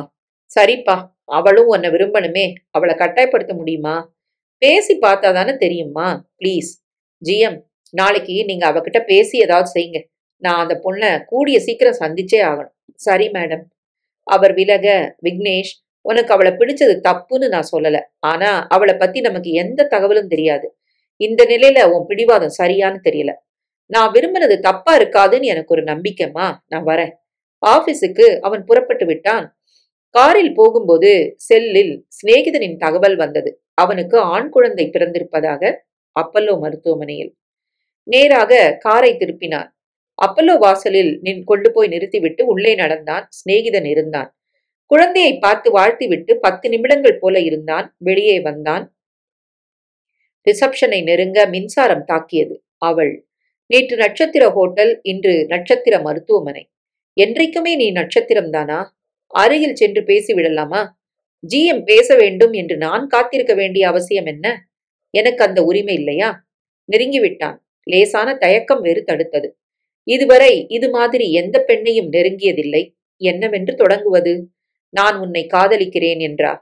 கன்னத்தில் அறைந்து விட்டால் மாட்டாள். அவள் திரும்பி நடக்கத் தொடங்கினாள் உள்நோக்கி. எங்கு போகிறாள்? கணிசமான இடைவெளி விட்டு பின்தொடர்ந்தான். அவள் குறிப்பிட்ட அறைக்குள் நுழைய நின்று விட்டான். நான் நேராக சென்று தத்து பித்தன உளறுவதை விட அம்மா பேசுவது நல்லதல்லவா? அறை எண்ணை குறித்து கொண்டான். ரிசப்ஷனில் வந்து சாதுரியமாக விசாரிக்க அது லலிதாவின் அம்மா. நாளைக்கு மாலையில் தான் டிஸ்சார்ஜ் என தெரிய வந்தது. லலிதா. அவள் பேரா? அழகான பெயர். அம்மா மூலம் அவளை அணுக வேண்டும். அவள் அம்மாவும் இங்கேதான் இருக்கிறாள். இதைவிட நல்ல சந்தர்ப்பம் வாய்க்காது. அவன் உற்சாகமாக வீடு திரும்பும் வேளையில் லல்லி அம்மாவிடம் ஜிஎம் சொன்ன விபரத்தை லேசான சிரிப்புடன் சொல்லிக் கொண்டிருந்தாள். அம்மாவின் விழிகள் விரிந்தன. லல்லி, உனக்கு ஒரு வாழ்க்கை வருதா? இல்லம்மா, நான் யாருன்னு தெரிஞ்சா வந்த வழியே அது போயிடும். தெரிஞ்சாதானே? பொய் எதையும் சாதிக்காதுமா. இத்தனை நாள் நீ எங்ககிட்ட மறைக்கலையா லல்லி? அது வேறம்மா. சரி, இப்போ உங்களுக்கும் தெரிய வரலையா? இது மாதிரி அந்த வீட்டுல மட்டும் ஒரு நாள் தெரியாமல போகும். நீ என் தாய், வெறுக்கல. ஆனா அப்பா வெறுத்துட்டாரு. மனசால வாடற தகப்பனே வெறுக்கும் போது சகலமும் இருக்கிற புருஷன் எப்படிமா சம்மதிப்பான்? நியாயமா யோசிக்க வேண்டாமா? லல்லி, விடுமா. என்ன மாதிரி பெண்களுக்கு கல்யாண வாழ்க்கை கூடாது. அம்மா சன்னமாக அழுதாள். எல்லாரையும் வாழ வச்சுட்டு உனக்கு ஒரு வாழ்க்கை இல்லாம போச்சே லல்லி. நீ அழுது அதிகப்படுத்திக்காத. அப்புறம் அவஸ்தை எனக்கு தான். உன்கிட்ட இத நான் சொல்லியே இருக்க கூடாது. டாக்டர் வந்தார். ஊசி போட்டார். அம்மா உறங்க தொடங்கினாள். நர்ஸ், கவனிச்சுக்கங்க, நான் பேங்க் வரைக்கும் போயிட்டு வந்துடுறேன். பேஜர் சிணுங்கியது. எடுத்தாள். நட்சத்திர ஹோட்டல் மெசேஜ். வாடிக்கையாளர்களின் தொந்தரவாக இருக்கும். இந்த மனநிலையில் வேண்டாமே. போன் செய்து விபரம் சொல்லிவிட்டாள். அதே நேரம் விக்னேஷ் அம்மாவின் எதிரே இருந்தான். அவளோட அம்மா அப்பலோல ஹாஸ்பிட்டல்ல இருக்காங்க, நீ வந்து பாருமா. விக்னேஷ், நான் திடீர்னு போய் பேசினா கண்ணியமா இருக்காதுன்னு தான் உன்னை வர சொல்றேன். நட்பு ரீதியா நீ போய் பேசினா தப்பாமா? உனக்கு ஈகோ இருக்கா? ராஜா, உன் சந்தோஷத்துக்காக நான் எதையும் விட்டு தர தயார். எப்போ போகணும்? தேங்க்யூம்மா, அது உன் விருப்பம். இன்னைக்கு சாயங்காலமே போலாம். நீயும் என்னோட வா. நான் வெளியில இருக்கேம்மா. சரி, நான் பேசிக்கிறேன். முதல்ல அந்த பொண்ணு, அவங்க குடும்பம் இதெல்லாம் தெரிஞ்சுக்கிட்டு அப்புறமா நம்ம நோக்கத்தை சொல்லலாம். சரிம்மா. விக்னேஷ் உற்சாகமானான். அம்மாவுக்கு பாலை தந்துவிட்டு டம்ளரை கழுவி வைத்தாள் லல்லி. கதவு தட்டப்பட்டது. போய் திறந்தாள். வெளியே விக்னேஷின் அம்மா. நீங்க யாரு? லலிதாங்கிறது நான் தான். உள்ள வாங்க. லல்லியை ஏற இறங்க ஒரு முறை பார்த்துவிட்டு, சரியான இடத்துக்கு தான் வந்திருக்கிறேன். எனக்கு உங்களை யாருன்னு தெரியல. புவனேஸ்வரி குரூப் கம்பெனியோட. ஓ, உங்க ஜிஎம் வந்து என்ன பார்த்தாரு. வந்துட்டாரா? ஆனா அதிகம் பேசியிருக்க மாட்டாரே. இல்ல, என்னால அவர்கிட்ட பேச முடியல. அதான் நான் தேடி பிடிச்சு வந்துட்டேம்மா. அம்மாவுக்கு என்ன உடம்பு? டென்ஷன். வயசான வர்றதானே. அம்மா ஆர்வத்துடன் பார்த்தாள். என் பிள்ளை தப்பான ஒன்ன தேர்ந்தெடுக்கலன்னு நான் புரிஞ்சுக்கிட்டேன். என்ன சொல்றீங்க? நேரா வரேம்மா. உன்னை ஸ்டார் ஹோட்டல்ல பார்த்தேன். என் மகன் விக்னேஷுக்கு உன்னை ரொம்ப பிடிச்சிருக்கு. அப்கோர்ஸ், ஒரு பார்வையில மத்தவங்க மனசுல உட்காரக்கூடிய வசீகரம் உங்ககிட்ட இருக்குன்னு இப்ப நானும் புரிஞ்சுக்கிட்டேன். எங்களுக்கு சுத்தி வளைச்சு பேச தெரியாது. உன்னை பத்தி தெரியணும். அம்மா எழுந்து உட்கார்ந்தாள். நான் சொல்றேம்மா, நாங்க நடுத்தர வர்க்கம். எங்களை வாழ வைக்க தன்னைத்தானே உருக்கிக்கிறா என் பொண்ணு. அதான் 30 வயசு வரைக்கும் அப்படியே இருக்கிறா. புரியும்படியா சொல்லுங்க. அவ தொழிலை மட்டும் சொல்லாமல் மீதி எல்லாம் சொன்னாள் அம்மா. தன் குடும்பத்தை 10 வருடங்களாக வாழ வைப்பதே லல்லிதான் என்று சொல்லி அழுதாள். புவனேஸ்வரிக்கு சிலிர்த்தது. இப்படி ஒரு பெண்ணையா என் விக்னேஷ் தேர்ந்தெடுத்திருக்கிறான்? இவள்தான் என் மருமகள். நீங்க கவலைப்படாதீங்க. இனிமே எல்லாம் நினைச்சபடி நடக்க போகுது. கூடிய சீக்கிரம் நாங்க வீட்டுக்கு வந்ததும் தாம்பூலம் மாத்திக்க போறோம். என்ன லல்லி? சாரிம்மா. ஏன் லல்லி? இந்த கல்யாணம் நடக்க வேண்டாம். காரணம்? வேண்டான்னா விட்டுடுங்க. ஓ மனசுல வேற ஏதாவது எண்ணம் இருக்கா? இல்ல, என் மனசு எப்பவுமே காலிதான். அதுல யாருக்குமே நான் இடம் தரதா இல்ல. அதான் ஏன்னு கேக்குறேன். பிறந்த வீட்டுக்காக நிறைய உழைச்சாச்சு. அங்க உன்னை பெத்தவங்க எப்பவும் உன் கூடவே இருக்கலாம். நான் தடுக்க மாட்டேன். நான் அதுக்காக சொல்லல. பின்ன நான் எப்படி சம்பாதிச்சு என் குடும்பத்தை காப்பாத்தினேன்னு உங்களுக்கு தெரியுமா? அவசியம் இல்ல. இனிமே நீ சம்பாதிக்க வேண்டிய அவசியம் இல்ல. என் பிள்ளைக்கு உதவியா இரு. உன் புத்திசாலித்தனம் அவனுக்கு பயன்படட்டும். என்ன சொல்ற? என்ன மன்னிச்சிடுங்க. ஏன் லல்லி, பணக்காரங்கன்னு எங்களை வெறுக்கிறியா? நிச்சயமா இல்ல. அப்புறம்? திரும்பி அம்மாவை பார்த்தாள் லல்லி. அம்மாவின் பார்வையில் கலக்கம். தேடி வந்த லட்சுமி. ஆனால் லல்லி சொல்லப் போகும் பயங்கர உண்மையில் நொடியில் எல்லாமே உடைந்து நொறுங்க போகிறது. எதுவானாலும் சொல்லுமா. உங்களை உங்க பிள்ளைய ஏமாத்த நான் விரும்பல. நீ என்ன சொல்ற? கோடீஸ்வரன் மனைவிங்கிற தகுதிய நான் ஒசத்தியா நினைக்கல. கல்யாண வாழ்க்கைக்கு எனக்கு தகுதி இல்ல. லல்லி, அம்மா, இந்த உடலை வித்துதான் இத்தனை நாள் என் குடும்பத்தை நான் காப்பாத்தினேன். அதை நான் கேவலமா நினைக்கல. என் வாழ்க்கை அப்படிதான் தொடங்கணும்னு ஆண்டவன் எழுதியாச்சு. நான் அழுது புலம்பல. சந்தோஷமா ஏத்துக்கிட்டேன். இந்த உண்மை எங்க அம்மாவுக்கு இப்பதான் தெரிய வந்தது. அந்த அதிர்ச்சி தான் அப்பலோல கொண்டு வந்து விட்டுருக்கு. நான் உங்களை ஏமாத்த விரும்பல. உங்க பிள்ளைக்கு எடுத்து சொல்லுங்க. நன்றிம்மா. நல்லவர் ஒருத்தரால காதலிக்கப்பட்டது நான் இந்த பூமியில பிறந்ததுக்கு எனக்கு கிடைச்ச சன்மானம். கை கூப்பினாள் புவனேஸ்வரி. அதிர்ச்சியில் உறைந்து போயிருந்தாள். எழுந்தாள். வரம்மா. வர வேண்டாம். நல்லவங்க காத்து கூட என் மேல பட வேண்டாம். போயிருங்க. புவனேஸ்வரி ரிசப்ஷனை நெருங்க விக்னேஷ் காத்திருந்தான். பாத்தியம்மா அவள? ம். என்னம்மா சொன்னா? வீட்டுல போய் பேசலாம் விக்னேஷ், இங்க வேண்டாம். சரிம்மா. காருக்குள் நுழைந்தார்கள். புவனாவிடம் ஒரு கொந்தளிப்பு இருந்தது. காரில் உட்கார கூட முடியவில்லை. வீடு வந்து சேர்ந்தார்கள். இப்ப சொல்லுமா. அந்த பொண்ணு ஒரு விலை மாது விக்னேஷ். அம்மா, நீ என்ன சொல்ற? 10 வருஷமா பரத்தையா இருந்துதான் படியளக்கறா தான் வீட்டுக்கு. அத அவளே சொன்னா. ஏம்மா, ஏன்? சூழ்நிலை. அவளை நான் குறை சொல்லல. அந்த பொண்ணு ஒரு தியாகி. மத்தவங்களுக்காக தன்னை அழிச்சுக்கிற ரகம். அம்மா எல்லா விவரமும் சொன்னாள். எனக்கு அருவருப்பு தோணல, அனுதாபம் வருது. சில பேர் வாழ்க்கை இப்படித்தான் நாசமா போகுது. என்ன ஒரு வருத்தம். நீ காதலிக்க தொடங்கின பெண்ணு இப்படி இருந்திருக்க வேண்டாம். விட்டு தள்ளு. அவளுக்காக அனுதாபப்பட்டுட்டு இந்த பேச்ச இத்தோட விட்டுறலாம். விக்னேஷ் பேசவில்லை. அம்மா அருகில் நெருங்கி அவன் தலையை இதமாக கலைத்தாள். இந்த பாரு விக்னேஷ், இதுக்காக நீ மனசு ஒடிஞ்சு போயிடக்கூடாது. நினைச்சது எல்லாமே மனுஷ வாழ்க்கையில நடக்கிறது இல்ல. அதனால பாதகம் இல்ல. உனக்குன்னு பகவான் எதையாவது எழுதி வச்சிருப்பான். புரியுதா? விக்னேஷ் உள்ளே போய்விட்டான். அம்மாவுக்கு கவலையாக இருந்தது. கடவுளே, இந்த பிள்ளைக்கு எந்த பாதிப்பும் வரக்கூடாது. நீ காப்பாத்து. காலையில் புவனேஸ்வரி எழுந்து வந்தபோது விக்னேஷ் உடல் பயிற்சி முடித்து குளித்து தயாராக இருந்தான். குட் மார்னிங் கண்ணா. Have a nice day mummy. Thank you. Tiffin சாப்பிடலாமா? இருவரும் சாப்பிட்டு முடித்தார்கள். அம்மா, நான் உன்கிட்ட கொஞ்சம் பேசணும். வா, ரூமுக்கு போயிடலாம். இருவரும் நுழைய, அம்மா, விபச்சாரம்னா என்னம்மா? விக்னேஷ், உனக்கு தெரியாதா? இதுக்கு ஒரு பிள்ளை கிட்ட தாய் என்ன பதில சொல்ல முடியும்? பல பேர்கிட்ட தன் உடலை ஒரு பொண்ணு ஒப்படைக்கிறது தானம்மா விபச்சாரம். ஆமா. அவ அப்படி ஒப்படைக்கும் போது விரும்பி அதை செய்வாளா? நிச்சயமா மாட்டா. கட்டாயத்தின் பேர்ல தான் எந்த ஒரு பெண்ணும் விலைமாத ஆக்கப்படுறா. அதுல இருந்து மீள முடியாம போகுது. சோ இதுல மனசு ஐக்கியப்படல. நிச்சயமா. ஏம்மா, செக்ஸுக்கு உடம்பு காரணமா மனசு காரணமா? விக்னேஷ், சொல்லுமா ப்ளீஸ். ரெண்டும் தான். ஆனா மனசுல அது வேணுங்கிற உணர்வு வந்தாதான் உடம்புல பிரதிபலிக்கும். மனசு அதை எப்ப வேணும்னு சொல்லுமா. உடம்பு பார்க்கும்போது நான் உன் முன்னால நிர்வாணமா நின்னா செக்ஸ் வேணும்னு உனக்கு தோணுமாமா? என்ன வளர்ற நீ? என் பிள்ளை. ஆனா உடம்புல உள்ள உறுப்புகள் அதுதானேம்மா. இருக்கலாம் விக்னேஷ். ஆனா உணர்வு ரீதியா நான் உனக்கு தாய். தப்பா எண்ணம் வரவே வராது. மனசு அப்படி நினைக்காது. அதனால்தான் தாய் சகோதரின்னு பவித்திரமான உறவுகள் இந்த பூமியில நிலைக்குது. அப்படின்னா மனசு சுத்தம் தான் இங்க முக்கியம். நிச்சயமா. அந்த மனசு லல்லிக்கு இப்பவும் சுத்தமா தானமா இருக்கு. உடம்பு மட்டும்தானே எந்திரமா இருக்கு. விக்னேஷ், நீ என்ன சொல்ற? நான் ஒரு பொண்ணோட உடம்ப மட்டும் காதலிக்கிறதா இருந்தா எப்பவோ அதை செஞ்சிருப்பேம்மா. லல்லிய பார்த்த முதல் பார்வையில எனக்கு உண்டான அதிர்வு அந்த உடம்பால இல்லம்மா. மனசுக்குள்ள விழுந்த மின்னல் இது. அது இப்பவும் தொடருது. அவள் ஒரு விலமாதுன்னு நீ சொன்னப்போ எனக்கு அதிர்ச்சியே வரல. அவ கட்டாயத்துக்காக உடம்ப விக்கிற பொண்ணு. ஆனா மனசை யாருக்கும் விக்கல. அது காலியாத்தான் இருக்குன்னு உங்ககிட்ட சொன்னா இல்லையா? விக்னேஷ், அவ பல பேர்கிட்ட தன்னை இழந்தவ. நல்லதுக்கு தானே. தான் குடும்பத்தை வாழ வைக்க அவ பார்த்த உத்தியோகம் அது. ஆனா அவளை அனுபவிச்சவங்க பல பேர்கிட்ட வெறி இருந்திருக்கும். அம்மா, நீ பூக்கடையில மாலை வாங்க போற. தெய்வத்துக்கு சாத்த. ஒரு ஏமாத்துக்கார வியாபாரி பொணத்துக்கு போட்ட மாலையை எடுத்துட்டு வந்து கூட நீர் தெளிச்சு புதுசு மாதிரி உங்ககிட்ட தரலாம். உனக்கு தெரியுமா, சாவுக்கு ஏற்கனவே போன மாலை மறுபடியும் சன்னிதானத்துக்கு வருதுன்னு? என்னப்பா நீ சொல்ற? அப்படி செஞ்சா அந்த பாவம் அவனை சும்மா விடுமா? பாவ புண்ணியம் அப்புறமா.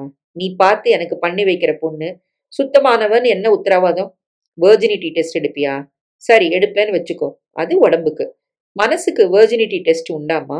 தம்பி, மனசால தினம் தினம் பெண்கள்ல பல பேர் சோரம் போறாங்கம்மா. அதை கண்டுபிடிக்க ஸ்கேன் இருக்கா? கல்யாணம்னு ஒண்ணு ஆயிட்டா வேஷம் போடுறாங்க. கோடீஸ்வர வாழ்க்கை தன்னை தேடி வந்தும் லல்லி பொய் சொல்லலம்மா. அவ மனசு எத்தனை சுத்தம்னு உனக்கு புரியுதா? ஆனாலும் அவ இருமா. ஒரு காலகட்டம் வரைக்கும் மனுஷ வாழ்க்கையில பாலுணர்ச்சிக்கு முக்கியத்துவம் இருக்கும். அப்புறம் செக்ஸே வாழ்க்கைன்னு ஆயிட்டா மிருகங்கள் நம்மளை விட தேவலன்னு ஆயிடும். இப்ப சொல்றேம்மா, எனக்கு லல்லி எப்பவும் பிடிச்சிருக்கு. பார்த்த அன்னைக்கு இருந்த காதல் இந்த நிமிஷம் அதை விட அதிகமாகித்தான் இருக்கு. மத்தவங்களுக்கு தந்த உடம்ப எனக்கு தர அவ விரும்பலன்னா வேண்டாம். என் வாழ்க்கையில செக்ஸ் அவசியமே இல்லை. எனக்கு அது கட்டாயமா தெரியல. இனிமே உன் அபிப்பிராயம் எனக்கு வேணும். அம்மா பார்த்தாள். அவளுக்கு சிலிர்த்தது. எப்பேற்பட்ட ஒரு மகனை நான் பெற்றிருக்கிறேன்! இது ஆசையல்ல, தவம். இந்த சிந்தனைகள் அத்தனை சுலபத்தில் ஒரு ஆன்மீகவாதிக்கு கூட வாய்க்காது. இவனுக்கு வாய்த்திருக்கிறது. இத்தனை நாள் குழந்தையாக இருந்தான், இப்போது தெய்வமாகிக் கொண்டு வருகிறான். மனிதனாக பிறந்தாலும் இவன் மனிதனே அல்ல. சராசரி சலனங்கள் எதுவுமே இல்லாத புனிதன் இவன். ஏம்மா பேசல? உனக்கு பிடிக்கலையா என் பேச்சு? இல்லப்பா, அப்படி நான் சொன்னனா? அவனை நெருங்கினாள் அம்மா. அவன் கன்னத்தை வருடினாள். கொடுத்து வச்சது நானா இல்ல அந்த லல்லியான்னு எனக்கு புரியலப்பா. அம்மா, நான் இப்பவே போறேன் விக்னேஷ். எங்கம்மா? என் மருமகளை கையோட கூட்டிட்டு வர. நீ என்னம்மா சொல்ற? அவ ஒப்புக்குவாளா? ஒப்புக்கிட்டாச்சு. தெய்வம் போட்ட முடிச்சு இது. மனுஷங்களால அவிழ்க்க முடியாது. மனித குலத்துக்கு அவளும் ஏதோ ஒரு வகையில சேவை செஞ்சிருக்கா. அத நீயும் நானும் சரியா புரிஞ்சுகிட்டோம். அது போதும்பா. மத்தவங்க விமர்சனம் பத்தி நாம கவலைப்பட வேண்டாம். வாசலில் இறங்கி நடக்கும் அம்மாவை, தன்னை சரியாக புரிந்து கொண்ட அம்மாவை பெருமையுடன் பார்த்து கொண்டிருந்தான் விக்னேஷ்.